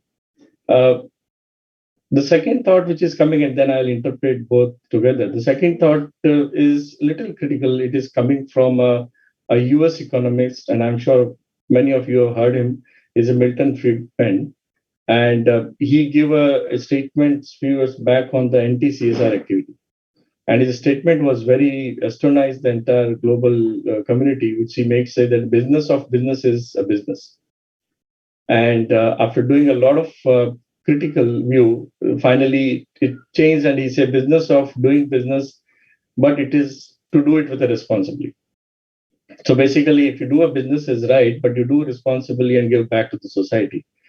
Why I'm sharing this today is that if I look back, and if I look back and convert these two statements to the internal audit profession, we are gaining more expectations, and the expectations coming more, the power increase. When the power increase, we need to know how do we responsibly use this power to interpret and come to the expectations of various stakeholders. And if I convert that business of business is doing a business to our internal audit fraternity, the role of internal auditor is to do audit effectively and efficiently. Now, this may not be very relevant today or going forward in the next few years. The expectations will change fast. So it may be like, business of doing internal audit is to audit and provide assurance with the responsibility, with responsible. And when I say responsible, I've seen many expectations coming from board or the management is that the suggestions or the recommendation which is given by the auditors are not practical enough to implement, and that means the risk remains same. It's not going to end. So it's also our role to go back and think that how practically it is possible to go and implement, and how can we reduce the risk. So this just thought was juggling into my mind while listening to these two presentation to fellow members they were talking about. And then I think it is very important for us to understand that we are a hard worker, right? The internal auditor community or all people are by nature hard, but we need to be smart. We need to be smart to understand that how the other service provider in the organizations are working and can we leverage that. I will move to that topic in a few minutes later. There's another point which I was thinking about the industry specific. Now, of course, we are today talking about the telecom industry. but I don't want to undermine the importance or the complications which other industry may have. But telecom industry has a uniquely place, and within telecom industry also, and the three industry representative today we have, it's a completely different set of business. So there is a company specific, but there are few things which is common across all internal audit functions across all industry, and that is what I'm going to speak in a while. But and if you take back why the telecom industry is so complex, the COVID-19 which came in 2 years, 3 years, the whole world stopped. The only industry which was, become not only effective by their own, but they provided a backbone to most of the business across the globe. So the expectations of the telecom or technology or ICT industry has changed, and it is changing rapidly. And the expectations is also to deliver fast. Now, when the business expectations change, the auditors' expectations or the expectations from internal auditor also change. We need to also gear up and give our audit observations as quickly as possible and resolve the problem rather than take a sweet time to do it. So this is some thought which was question or any deliberation at the end, I will be certainly happy to do this. If I move to, so now considering this, the way today I have structured my presentation, I will talk more about the governance framework. I will also talk about what are the basis or criterias one should look into while they create the synergy between the different functions.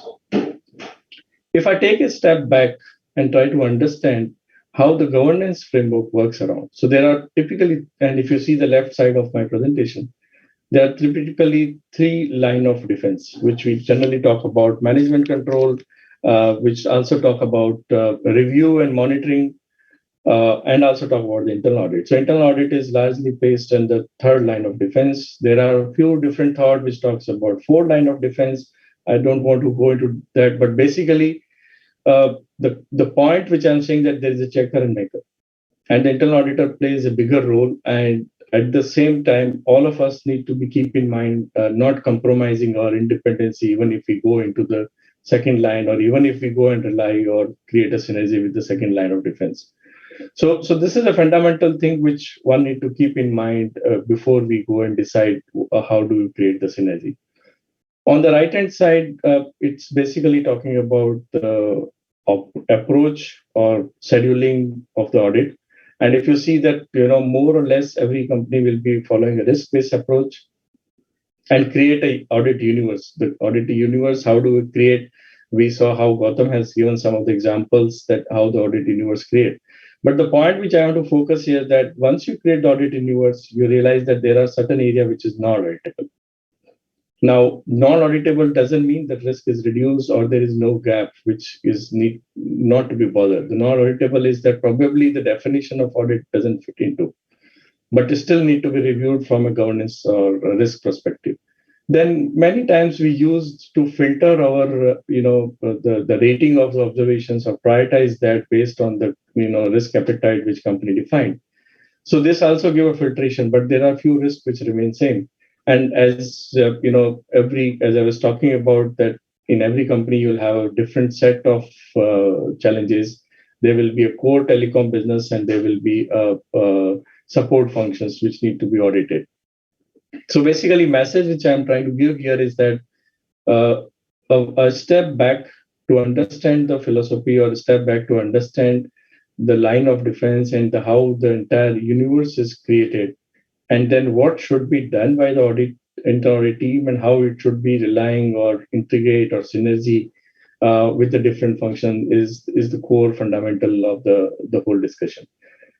If I move to the next slide, it's just giving some example of how the different governance team works in any company, or especially in telecom, it is more relevant. It's an internal audit. The risk management is coming very, very, front line coming into all the business. And just hold your thoughts. In next couple of slides, I'm going to talk about more deeper on the internal audit and the risk management. As we speak, the regulator and the compliance related risk, and Gautam touched about what all regulatory audit which is required to do in every quarter, or every year, or every 2 years. So that makes it more relevant to do a review on that. There's a continuous fraud monitoring, which is typically called somewhere in revenue assurance, and somewhere, even if you talk about non-telco companies, somewhere typically in P2P or O2C areas, there are the continuous monitoring or continuous fraud monitoring system are based and developed, which is used of the technology and data. An internal auditor can play a bigger role here, not only to define the design, but also review the design and continuously monitoring how the platform is working on. SOX and IFC is another example of how the regulator is putting more emphasis on the internal audit, on giving the financial statement accuracy. I was part of one of the discussion last few days, and there was a big debate going on that the true and fair view, which is currently we all know whether it's a statutory auditor or internal auditor, we definitely use and say we provide true and fair view, which may not be very relevant in coming years, because the true and fair view was basis on the sample or the sample which has been done to do audit. But now, if you know with the technology, you can use the mass sample review in a few seconds or few minutes. So it may not be this very relevant, but the point today, as we speak about, it's important that you need to understand the data. You need to also understand how to interpret the large data and how to go and work about identifying I'll use this word which says that identifying a systematic problem in the process and go back and set. So there are audit which you can start from process audit and review the transaction and come give a suggestion to fix the process, or there are audit which is more of a transactional base, identifying the gap of the transaction, identify the train or where the gap is there and going back and fixing the process. So both the way the audit can be done. The another area is ISO audit, which is very, very relevant for many businesses to do business. It's also not only ISO, but there are international accreditation bodies audit, which is also be done. And yes, the increasing threat which is coming from cyber and IT security, especially I have not mentioned here about the data privacy, which is a coming topic and we all are struggling about this. So data privacy is also becoming a new area which has been audited. So if you see that, the statement which I made, the width and the width of the company, everywhere there need to be a review is to be done. And the internal auditor may not have a skill set to do all this audit by its own. So the most important aspect is that how do we create reliance? And I'm sure all the good corporate governance companies may have all different set of people, doing this kind of an exercise. But the ask, which is I sit in the board and I sit in also audit committee, the ask which I've seen in last several years is to provide an integrated view by the internal auditors that how the other functions or how the other service, the governance functions which is in the company are working into this. So I'll take a pause, few minutes, just to give a deliberations on that. Why these two slides basically I was saying that why this synergy is important. Now, how do we create this synergy? And how do we create a synergy which is robust or fit for purpose for our internal audit role? So if you move to next slide, so there are various different. This slide is a little full.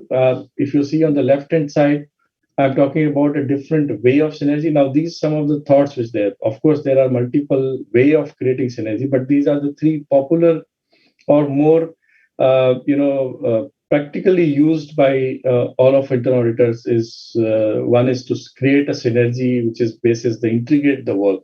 And if you see on the right hand side, which talks about how we create a synergy between internal audit, IFC, and the SOX. So this is, work very closely. You get the sample data which is required. You go into deeper. You also review while doing the internal audit on the financial reporting risk, which then covers into IFC. So there is no separate audit to be conducted for IFC. So this is a classic example of integrating IA and IFC together. Coming to the collaborations, like, typically the cyber security related risk or the telecom industry from where I'm coming, the network security is another key area.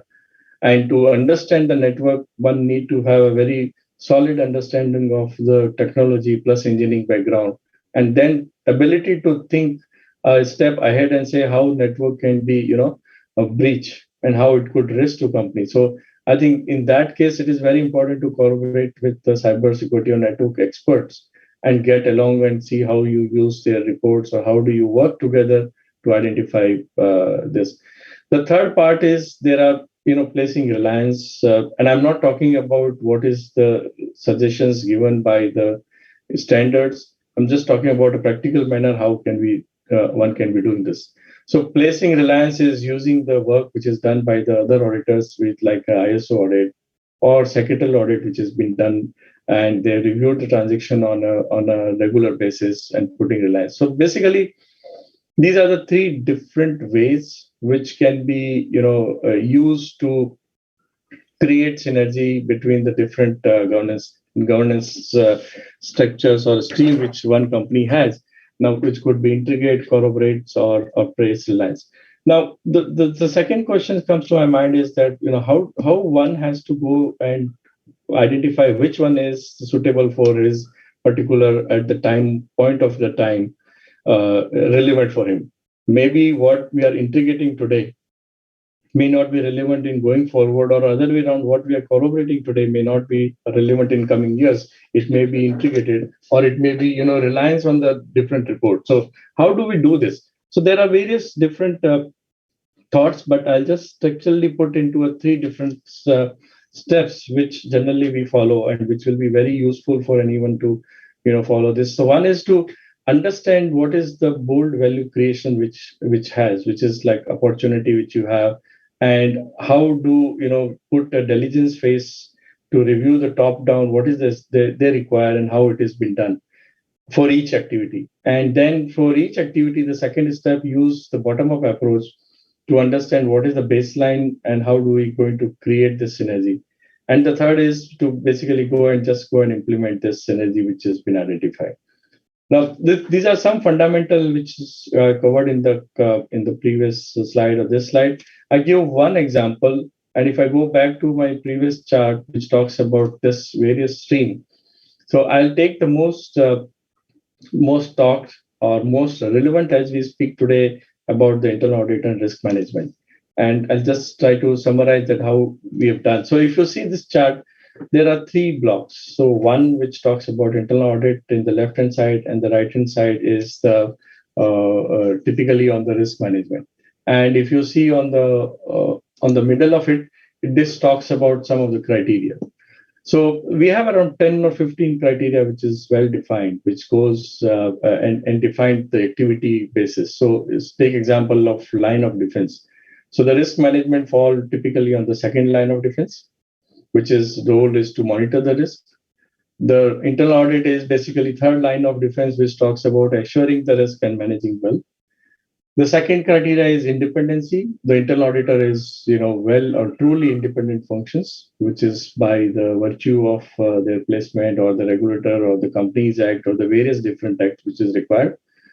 From a risk management perspective, the risk management is actually independent from an operational management. May not be, part of the operation, but may not be completely exclusive out of the operation. So that's the independence which risk management carries out. But there is another thought which has been discussed, debate is talking about the risk manager all the managers should have understanding of the risk, managing risk.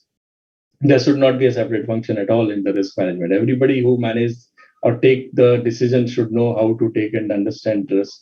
So which is a separate part of the discussion.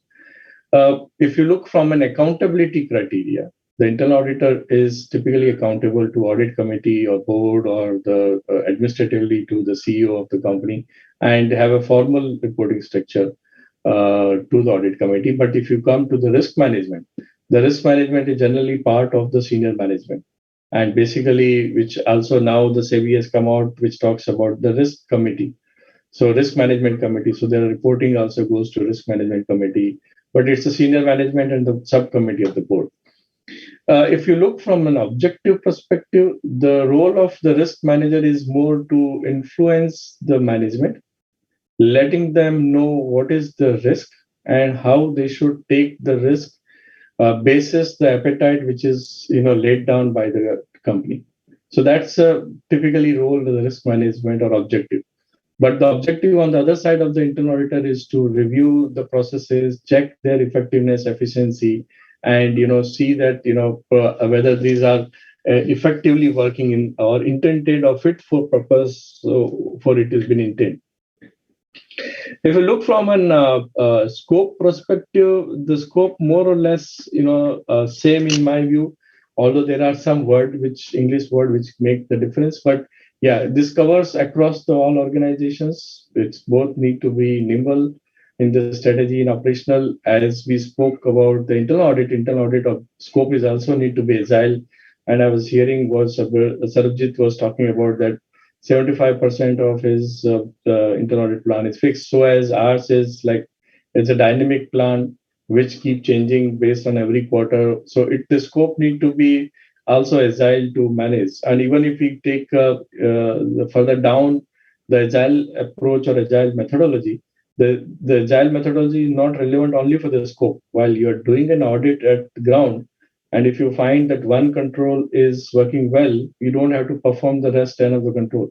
You can be agile and move ahead and move on the focus on the other area. So that's the approach which need to be followed. If you look, this is a key differentiation on the focus from internal audit and risk management. The internal audit is typically focused on the historical data and the process efficiency, which will, let any transactions move through that process. However, if you talk about the risk management is a forward-looking statement, which may use the historical data to find typically it's a forward-looking to see that if company has a vision or mission statement, and if what are the risks which may be there to achieve that. Coverage perspective, I don't see much of the difference because internal audit is frequency may vary. The internal audit frequency, if you have well-balanced process, may not be covered on a regular basis. It may come at a certain frequency. But the risk management is a continuously or is a cyclic process where one has to review the aspect of the change in the environment. And the risk management has become very relevant in the last few years when, because of the geopolitically or geoeconomically challenge which is going across the globe. The risk management landscape is changing quite regularly. So the coverage also need to be changed. If you look from a outcome which will be used to create or value or preserve the value, the internal audit is typically looking for more from a value preserver part, where you go and identify the key gaps and which helps and from a compliance perspective. The risk from a risk management perspective, it's more of a how do you actually create value to the organization, identifying risk well in advance before it goes into.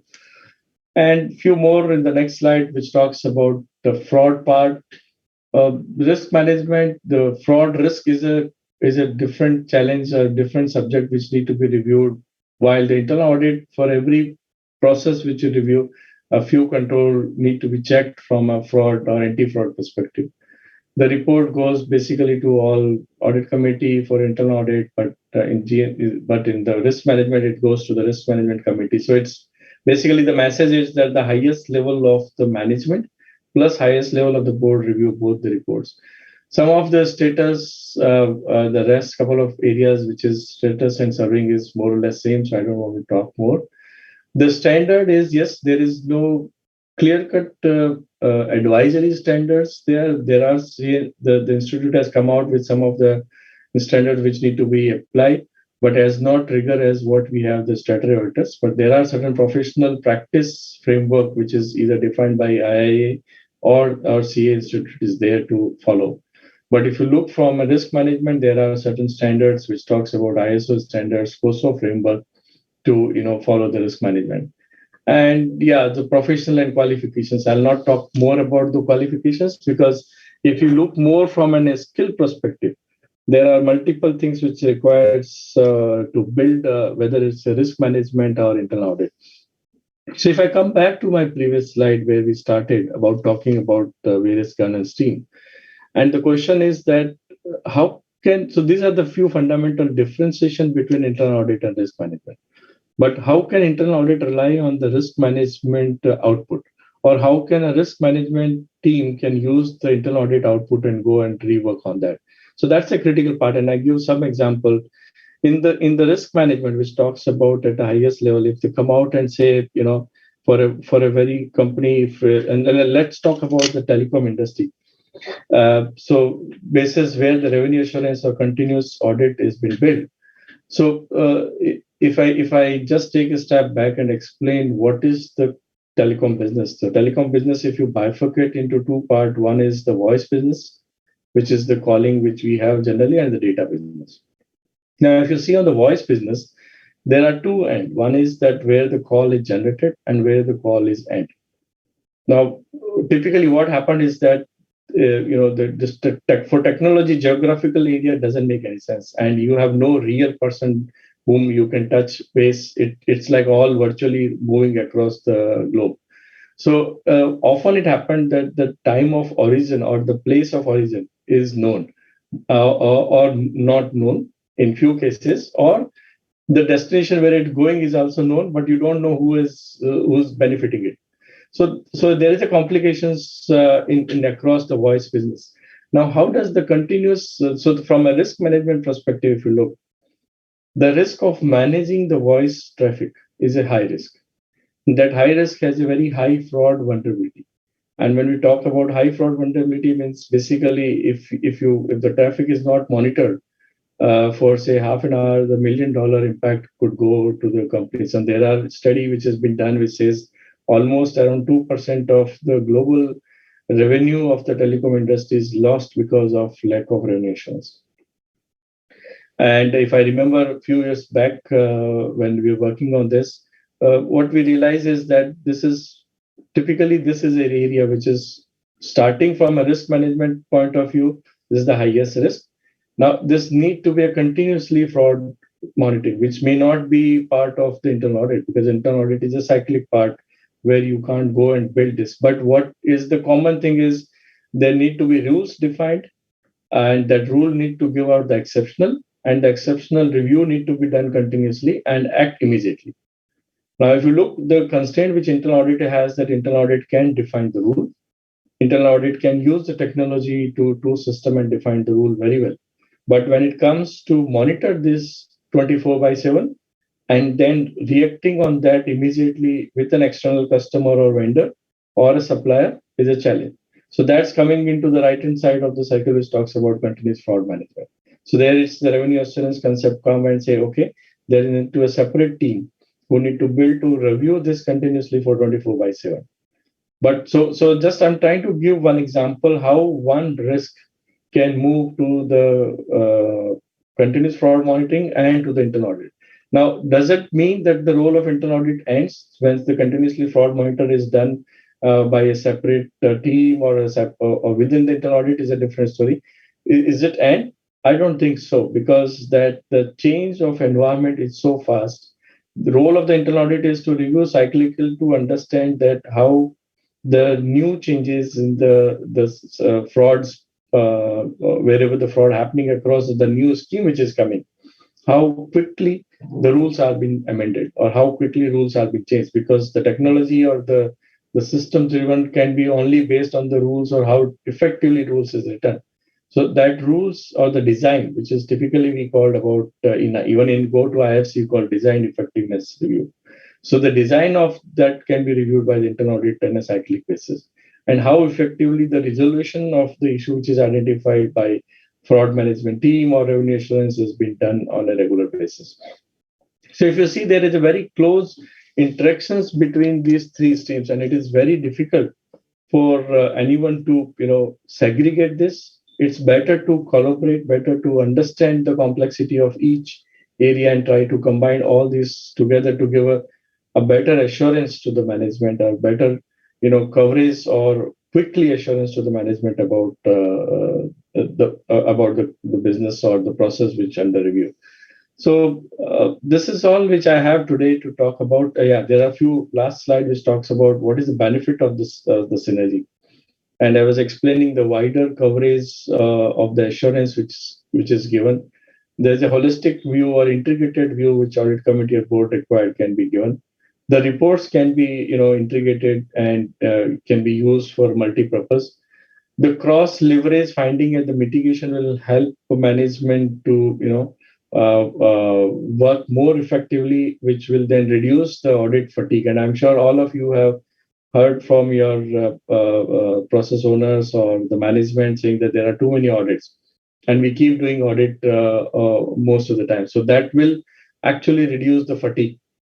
This is an important part of optimum utilization of resources, and which is very critical because the resources for everywhere is limited. The how to use these resources and optimally use.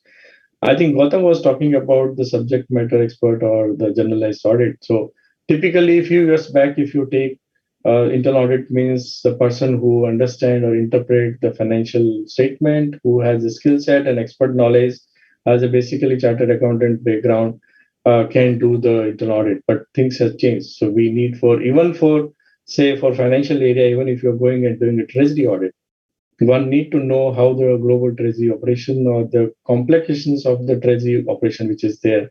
Even if you look from a secretarial compliance perspective, even after having CA or CS qualification, will need a separate skill set to manage that audit. And typically the other area which I talked about, cybersecurity and all. So there is a fair mix of expertise which is required to do most of the audit. And if I talk about in my team also, we have around 20% of the people who are not chartered accountants or not from that background. They're engineers, and we do use expertise from the service providers or Big Four to help and tell us that use their expertise advice. So I think it's very important to create and understand how we create the synergy and how this expert advice can help us to do more effectively. And the last one is the agility, which I spoke. And if you keep the ultimate objective, and from where I started was basically expectations from an internal auditor to be like a super man who knows everything in the organization across all the areas and who know what is the gap within that. If we have to deliver this objective, which is very well, expectations from everywhere, then it is important to create synergy, start thinking how do we create a better synergy with the different functions and increase the leadership skills to give that holistic view to the audit committee and board. So with this,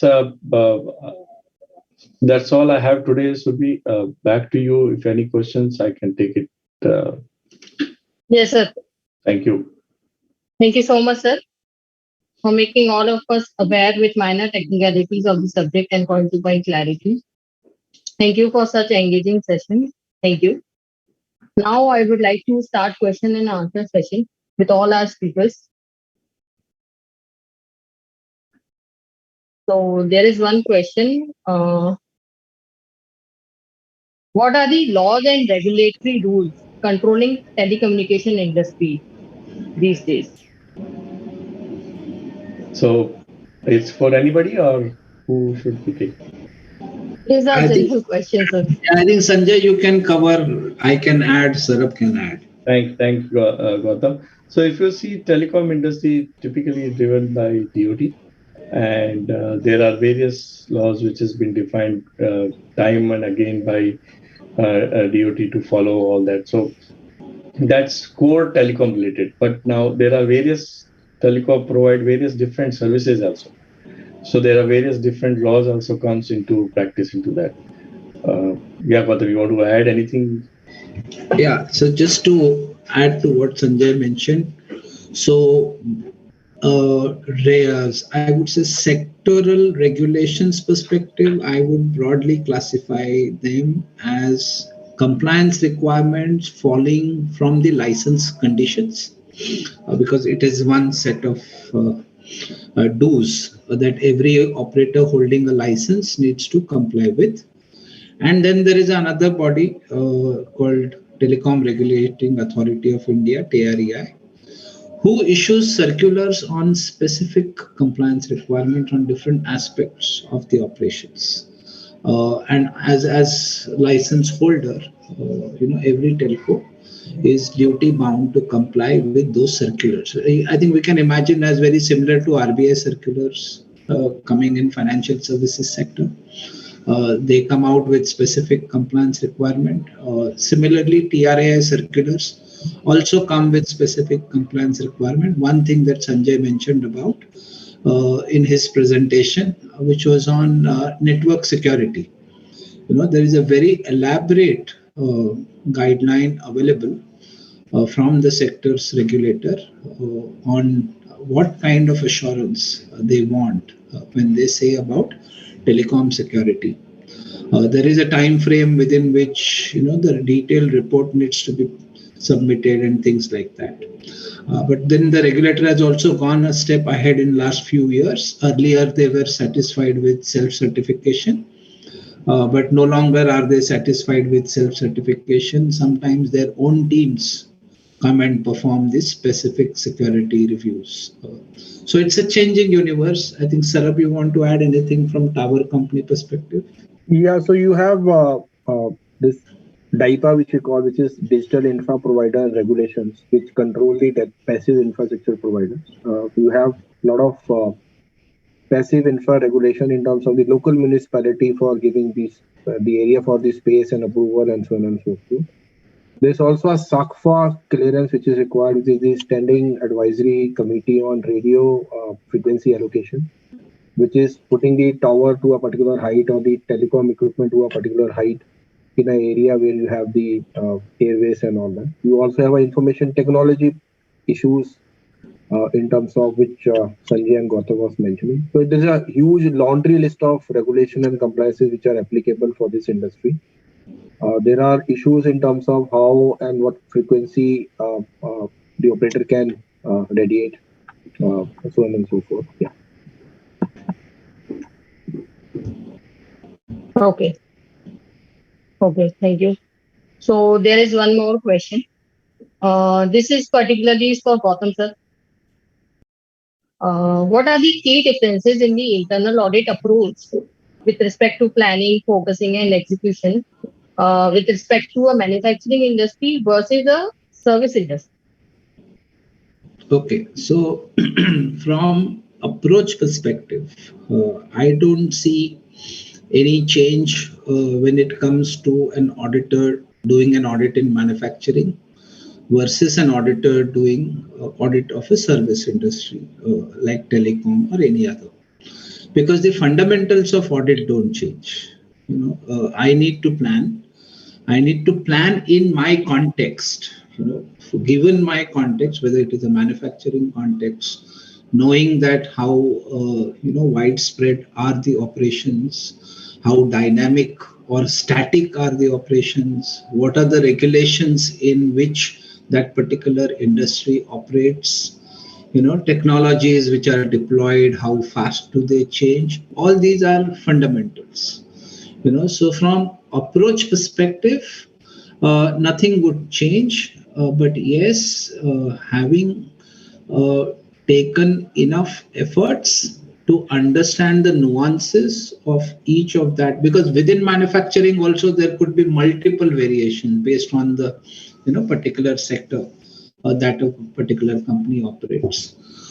So nothing, no fundamental difference, because the principles are universal from an internal audit perspective. It's only the little bit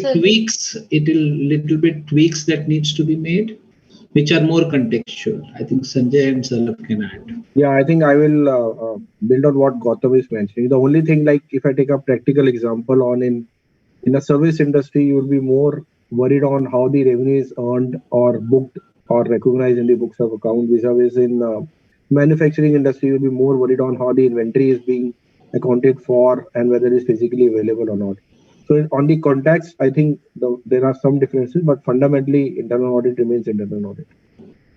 Yeah, so I go with what Gautam and Saurabh has mentioned. Saurabhji has mentioned about the approach difference. There is no approach difference in manufacturing and service industry, but the difference may come when you have a B2B or B2C company.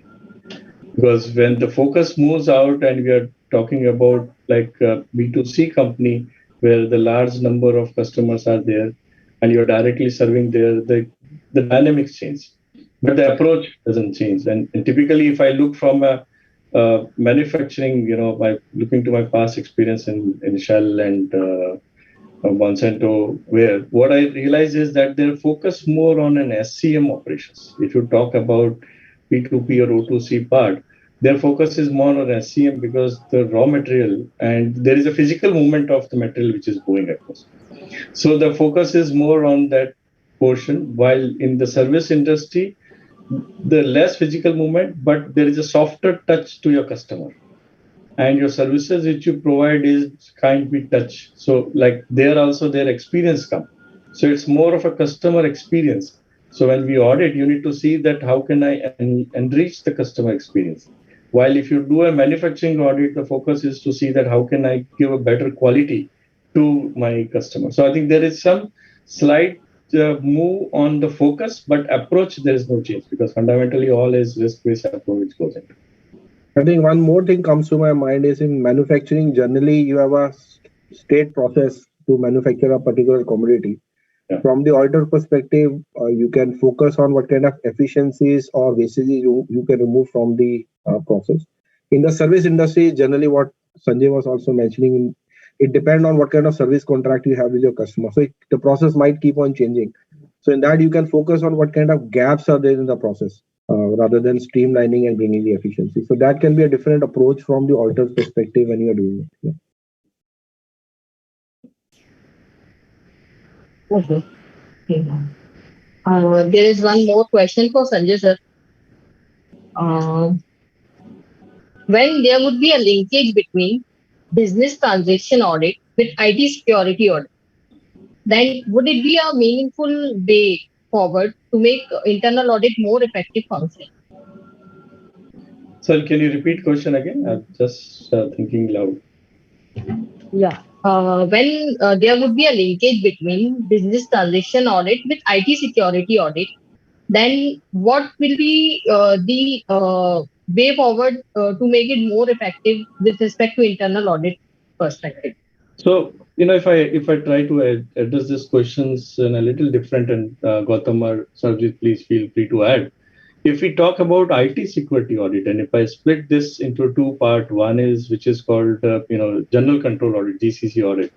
Now that control need to be built in every business applications, whether you are using Excel sheet, whether you are using any tech tools or technology that need to be covered while transforming business into any different area. So the IT GCC control need to be built in every applications, and that need to go together. So it's more of an audit of an integral audit. So if I put other way around, if you are doing any business process audit, one of the parameter need to be checked is that how IT controls are working into, which goes other way around. If you're doing an IT GCC, you can't go and check the business process. But when you do business process audit, you need to be very careful and check about even IT GC control, whether it's like a password security control, or it is like a access control, which are the typical IT GCC control defined. But if you talk about the other IT control, which talks about integration of the two applications, I don't see that integration of business application and that will work. You need to have a separate audit for the IT. You may rely on how the output come from the business part.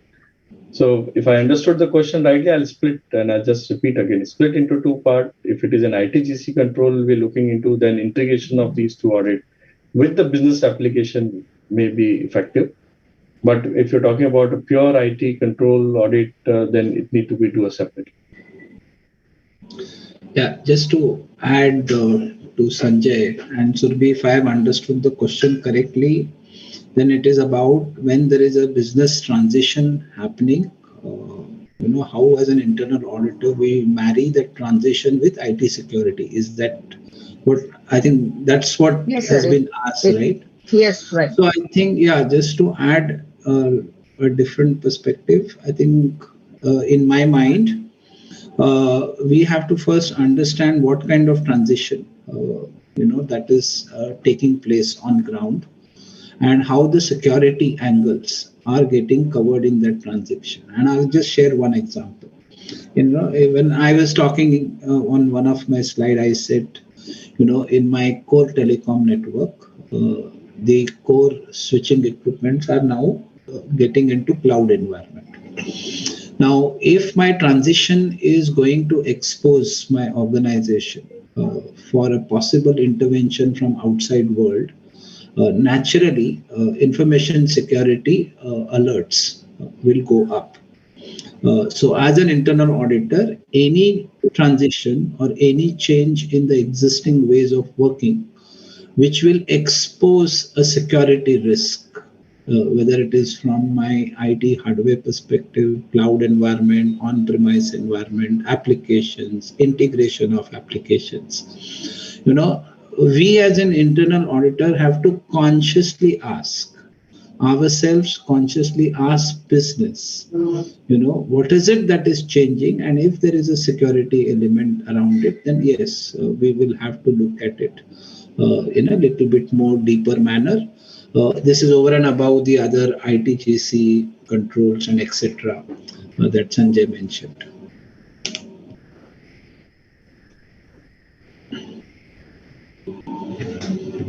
One of the other aspect which I want to add here is that whenever any business transformation happened into IT environment, the biggest risk which come is that, the data part, the data privacy and reach of that data to multiple people in the organizations. So I think that is very important aspect from an internal audit perspective to see that, the data is moving from one hand to, let's say example in the cloud. So then who else has then access or who can breach? What are the controls which is required to protect that breach happened in future? And then, what are the obligations we have? So let's take example in a simple word, if you're moving your customer database into a cloud. Now, if initially used to maintain a customer database in a simplest form, in one or two people have access to that. If you're moving to cloud, then the access of that customer data will be to multiple people. Now, the consequence of access, you may have an agreement with the customer. If his data is put into a cloud, then if the breach happens, what the contractual obligations company has to protect that. So I think that there's a different environment from a data privacy or data security perspective need to be also looked when any business transformation happens. Because typically business transformation gives the reach and technology make it more easy for anybody to access from anywhere. And I just give an example. Many applications now work on a phone, an app. Now, app can be just take screenshot and save the data. Now, how do we protect that? Because that's where the internal auditor role will come. And if somebody posts this data before it comes to the public, into the social media, how is going to protect the interests of the company? So I think that angle need to be reviewed if the business transformation happening for any critical data perspective, and the rules and the regulations also surrounding that. India, we may not have that stringent rule as we speak today on data privacy, but if you see how it is coming to the globally, may impact us soon also. So I think that's the part I would add.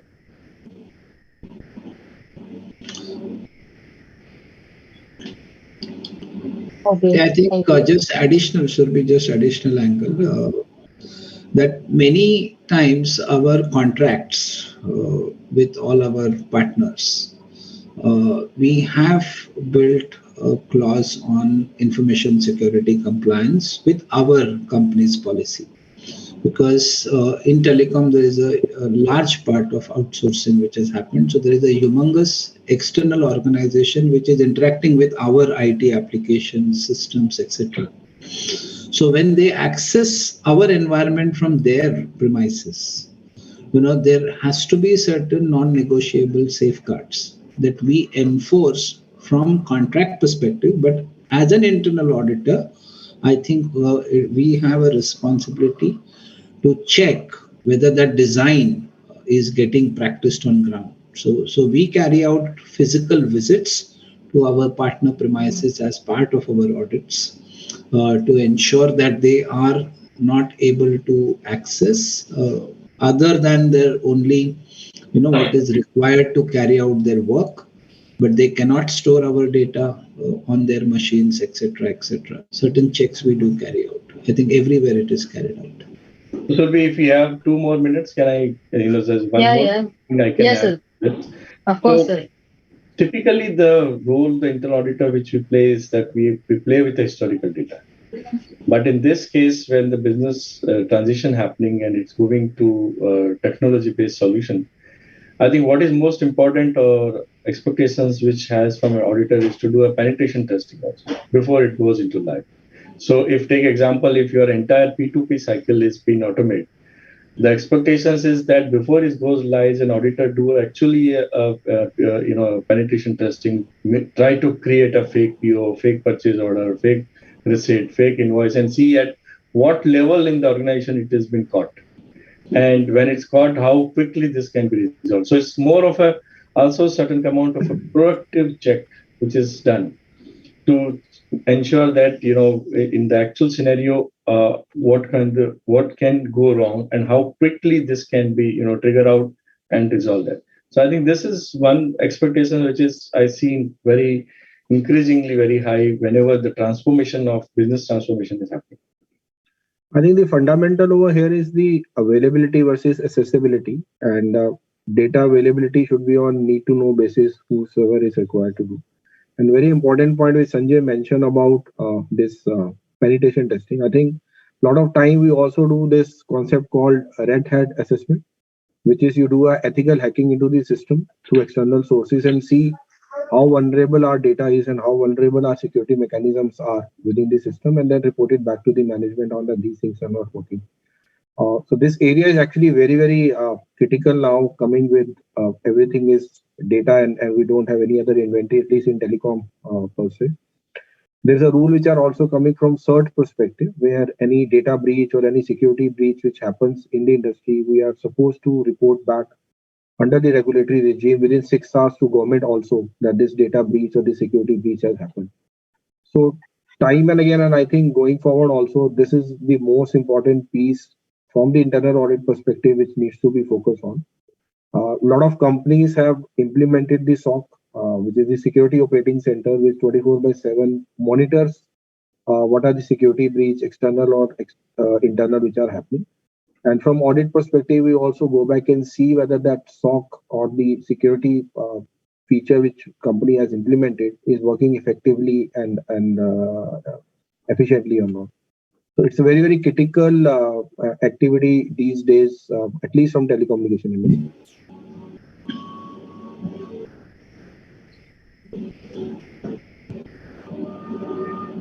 Okay. Thank you so much. So there is one more question. There's a word which is very common these days, that is real-time monitoring. So what are the critical parameters for an activity to monitor it on? Sorry, I'm not able to hear you. Can you repeat the last statement? Yeah. Like we have heard about real-time monitoring. So what are the critical parameters to make an activity to be monitored on real-time basis? Okay. Is question to anybody or any specific? Anybody. It's general. Okay. So if I talk about the criteria which we use to build the real-time audit is, one is that where is the risk which lies there and where the speed to resolve the problem is very important. So there is a mass data, the expectations, the exposure which may put company into high risk, and we need to speedily, go back and resolve that problem. Now, when we say real time, it's actually the near real time. May not be like the transaction happening you're controlling. So let's say example, in our case, we have 30 minutes near real time monitoring of the high risk area. And also one need to understand that when you build such near real time monitoring, it requires a certain cost. And that cost is such an important factor that, if you ask a perfect environment, every transaction should be near real-time monitored. But the cost of monitoring is a very key aspect here because, otherwise the businesses, as I was explaining, business of business, the business is not audit. The business is there. You need to build an audit over there to ensure that business has been done as the intended purpose. So the cost plays a big role. If the cost of building control is lesser than the risk which we possess, and the risk also not only on the quantity number, even the reputation risk. Even sometimes the survival of your own business itself lies on that kind of a transaction. So these couple of areas to consider while you're building a real-time monitoring. Otherwise, it doesn't make any sense. Yeah, Gautam, you want to add anything? Yeah, so I think Sanjay, you mentioned absolutely bang on criticality of risk, urgency to remediate if that risk has to hit me, because I'm not comfortable carrying that risk because it is beyond my threshold. And third, most important is what is the cost of building this near real time or real time? Like it's not like I would say credit card company where you are swiping and your swipe behavior is out of normal. You immediately get a call, and many times you realize you are already there in that place of a merchant outlet and you receive a call. So in telecom, we don't have anything to that kind of real time. It is always near real time. But the three fundamental principles, as Sanjay said, uh, how critical is a risk? How long can I live with it if I am not aware of it?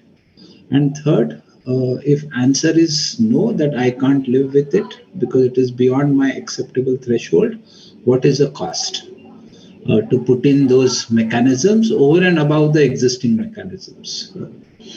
So I think that will hold true for anything. And then fourth, if I may just add, within risk, if somebody wants to bifurcate between is it a fraud risk versus is it a only pure business risk with no element of fraud attached to it. I think Sarab, if you want to add something.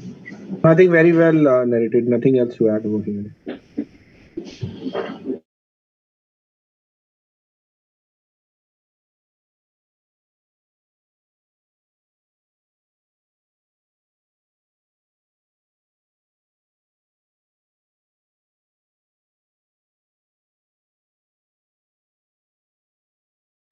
So, how the auditor will be dealing with? So, should I go ahead, Sanjay? Yes, please. Or Sarab, you want to take Yeah, that? please go ahead. Okay. So yeah, I think this is the one aspect. I think it is irrespective of whichever sector, industry, company we work with, we have to grapple with it. We highlight things which we believe are not going in the right way. People are not acting upon, mitigating actions they would have possibly committed as a part of audit report as well. So I think a couple of things that I personally do is other than talking through with them, but two specific things is one is in our audit rating mechanism itself. If we observe that the committed action plans to mitigate that risk which was given and not implemented on time, there is a penal score that they get in the current audit itself. So the moment score goes, on the negative side or not so desirable, everybody knows that they are answerable to the seniors. Secondly, at the audit committee level as well, two things get prominently highlighted every time. One is repeat findings. Repeat findings because the reasons that existed for that particular exposure to arise have not been mitigated properly, or that mitigation effort has not sustained over the period. And we have again landed up having the same scenario, maybe a year and a half, 2 years down the line. So any repeat finding obviously is taken very seriously at the highest level. And third is obviously the progress of the action plan's implementation. So there as well, in our case, every month in our leadership team, I make a presentation is not to just come and say that, okay, these are the things which have now fallen behind the schedule, but give early warning, minimum a month in advance, that if I foresee any of the actions which may slip from the target timeline. So, which means as an auditor, I need to continuously engage with the business, understand from them what is it that is holding them back, from mitigating the actions they had already committed. And in all those conversations, they are very, very aware that if they slip up without a valid reason, then they are responsible to give an answer. Otherwise, their bosses will get pulled up in the audit committee of the board. So if I add Gautam to you, Gautam speak very nicely about the escalation and the consequence management, which is very important to set as an audit process and get sign off by not only audit committee but agreed by the management and how it's going to work. So that's absolutely one way. There's another way which we found more effectively as we work alone, is that fundamentally I don't think that people don't want or they don't have an intent to do it. There is a reason for them not to do it. That reason could be either they don't have budget for it, or they don't have the priority to do it, or any other reason. So basically going back to the root cause and saying that why they are not doing it, and the minute you are able to explain them the value of the observation they will get on a day-to-day business. Now value could be by simplification of their process, value could be saving opportunity, or value could be saving direct the number.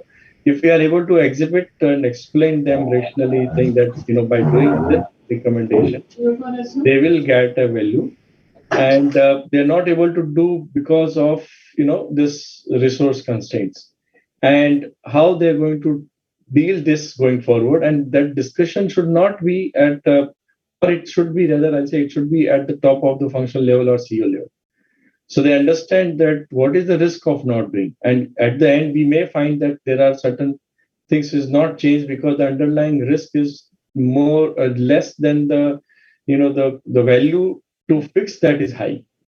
So they live or they take in, typically in the risk management we call the 4T concept. So they take the risk of business without treating it. So, but if you come to able to exhibit that and try to explain the risk and understand that why they are not doing, probably it will be easier fun. It's not an easy task. Let me put this way. While I'm saying this, that issue, we all face that challenge, and that's where I was talking in the beginning of my discussion that expectations from internal auditor to you have a excellent leadership skill.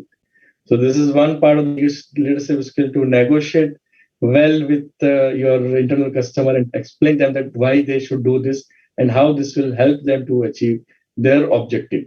Because often people feel that they are doing for audit. Now that myth need to get out and say they're not doing for audit.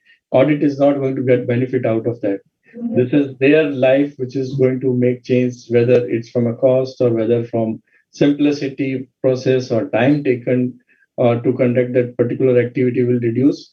And then we need to hear them out and take absolutely consequence management in the next time. Yeah. Okay, thank you. So there is one last question I'm just putting on, and this one is very relevant. What is the role of artificial intelligence in internal audit in such mega size companies? So, Sarjit, you want to talk first? You are Can you very please close to data. repeat this? Yeah. Maybe I couldn't hear you properly. Can you please repeat? Yeah. What is the role of artificial intelligence in internal audit in mega size companies? I think there are a lot of terminologies which are going around the table these days: artificial intelligence, bots, blockchain technology, and so on and so forth. I think the fundamental thing which as an auditor we need to be aware of, that there are tools which are available to simplify the processes and put more robust controls in the functions. So whether it is an AI technology to be used, whether it's a bot technology to be used, it's better. We took the example of revenue assurance for a telecommunication industry, how it can give more real-time result back to the management if you use an AI kind of a technology than relying on the uh, traditional way of doing auditing through Excel-based tools. Now, if you took up this example of AI building up on whether I am doing right revenue billing to the customer on real-time basis, it can give results which is near real-time back to the management. Picking a very simple example of full day billing vis-a-vis usage of frequency to the customer, how it is being operated. So those kind of tools can be implemented. Now, billing again from the partner perspective or a vendor perspective, whether the right invoices are getting booked on daily basis or not. Similar tools can be built up over there, which can be used. So I think whether it's a small data or a big data, whether it is an AI technology or a bot technology or a blockchain technology, one needs to first understand what is the reward or what is the cost of controlling that risk is there, and then put the right technology in managing it out. So there are tons of other things which are available apart from this AI and bot, but the point which Sanjay was earlier mentioning too, we need to see what is the cost of controlling that risk and what is the cost of controlling that control. Yeah. So if I can add, Sarabjit, what he absolutely mentioned. So even I'll split this question into two parts. One is using artificial intelligence in conducting internal audit. Secondly, if business has used certain artificial intelligence to derive certain business decision to audit that. Now, both aspects are completely different. Theoretically, I don't have any use cases as we speak today. We all are learning. But theoretically, if the first part which talk about artificially intelligence using an internal audit, this can help in predicting the fraud. Now, there are a lot of data available which you can go and say, okay, this particular behavior of this customer in this particular geography could, lead into a finally fraud. There's no, as we speak, at least I'm not aware about at least that technology which is successfully implemented in the internal audit, predicting this or predicting the kind of a fraud or the gap which may come. Could be, we're not very much aware about the technology, or could be the cost of technology is so high that we can't do that. That's the first part. Now, if you're coming to the second part, where artificial intelligence is used to derive business estimates, business part, there I think also we'll go by logical interpretation and say what is the output they have come and how do you want to audit. There are also not much use cases available to discuss and to guide. Maybe in the coming few years, that will be a challenge or new thing which is coming to our profession to understand and learn how to use this. So apart from this, there are, yes, as Sarabjit mentioned, and he actually is beautifully included in his presentation about use of boards and all. That's a technology which has been now very commonly used in various industries. I'll add on, Sanjay, what you mentioned, a very good point in terms of AI being used by business. So in our case, like we have, which I earlier mentioned, around 180,000 towers. And we get generally around 10 to 12 alarms on the site on everyday basis. So it's like 1 million to 1.5 million alarms which you get, which is being analyzed with this AI tool to do a fire prediction on the site. So they do a 5 years data and see what kind of alarms are coming to predict whether that site can catch fire or can go down. So both have the different aspects. So if a site goes down, there's an uptime impact on the customer, which you're not able to give the site availability to the ultimate customer.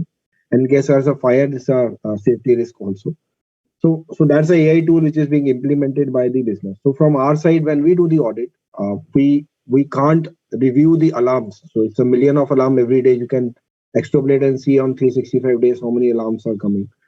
So whether the management is taking right decisions on those alarms, what we do is we do the audit of that AI tool first, whether that AI tool is working fine.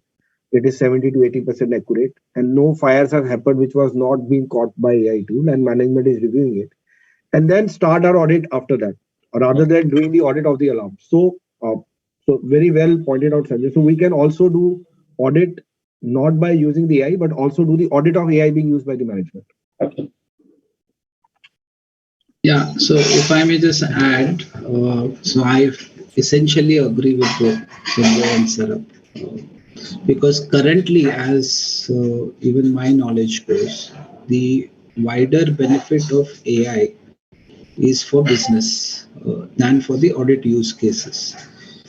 Because the kind of investment that goes to put in AI based solution, it has to justify the returns of that investment. And from audit, those returns will be far lesser compared to a wider business use of that AI based solution. And one example I can share in my current organization, we have AI based KYC validation checks for the customers. So, whenever a new customer goes to take a mobile connection, they are supposed to be submitting certain documents, identity proofs. Their own images are also captured through a mobile app at a retailer point. And then to avoid abuse or misuse or the frauds, we have deployed a third party AI based tool where the image comparison happens based on the rule sets, and then goes into that loop of self learning to improve the outcomes accuracy. So when we looked at that area last year as part of our audit, obviously we spent a lot of time first to talk to that vendor and understand how that AI based validation checks get actually executed on ground. Because I was talking to my team for last 1.5 years to build something called image dedupe tool within audit function. But then we realized the investment that is required, I will certainly not get the budget approval for it because we have to just imagine that we have around 23 crores subscribers. Every new image that I take from a new customer, I need to compare with 23 crore images. So we somehow, after talking to our data advanced analytics team, we have a couple of data scientists in house. So they like the use case a lot, but then they put the onus to get the budget approval on me. And for audit, it was just not going to work. So yes, so there is a larger use case. What we can possibly do is we should be aware where all AI can help, and then we should nudge business to at least explore some of these new technology tools options which are available for the adoption. And then I think gradually we will also evolve as there is a wider adoption of all these new age tools, technologies in the businesses that we operate in.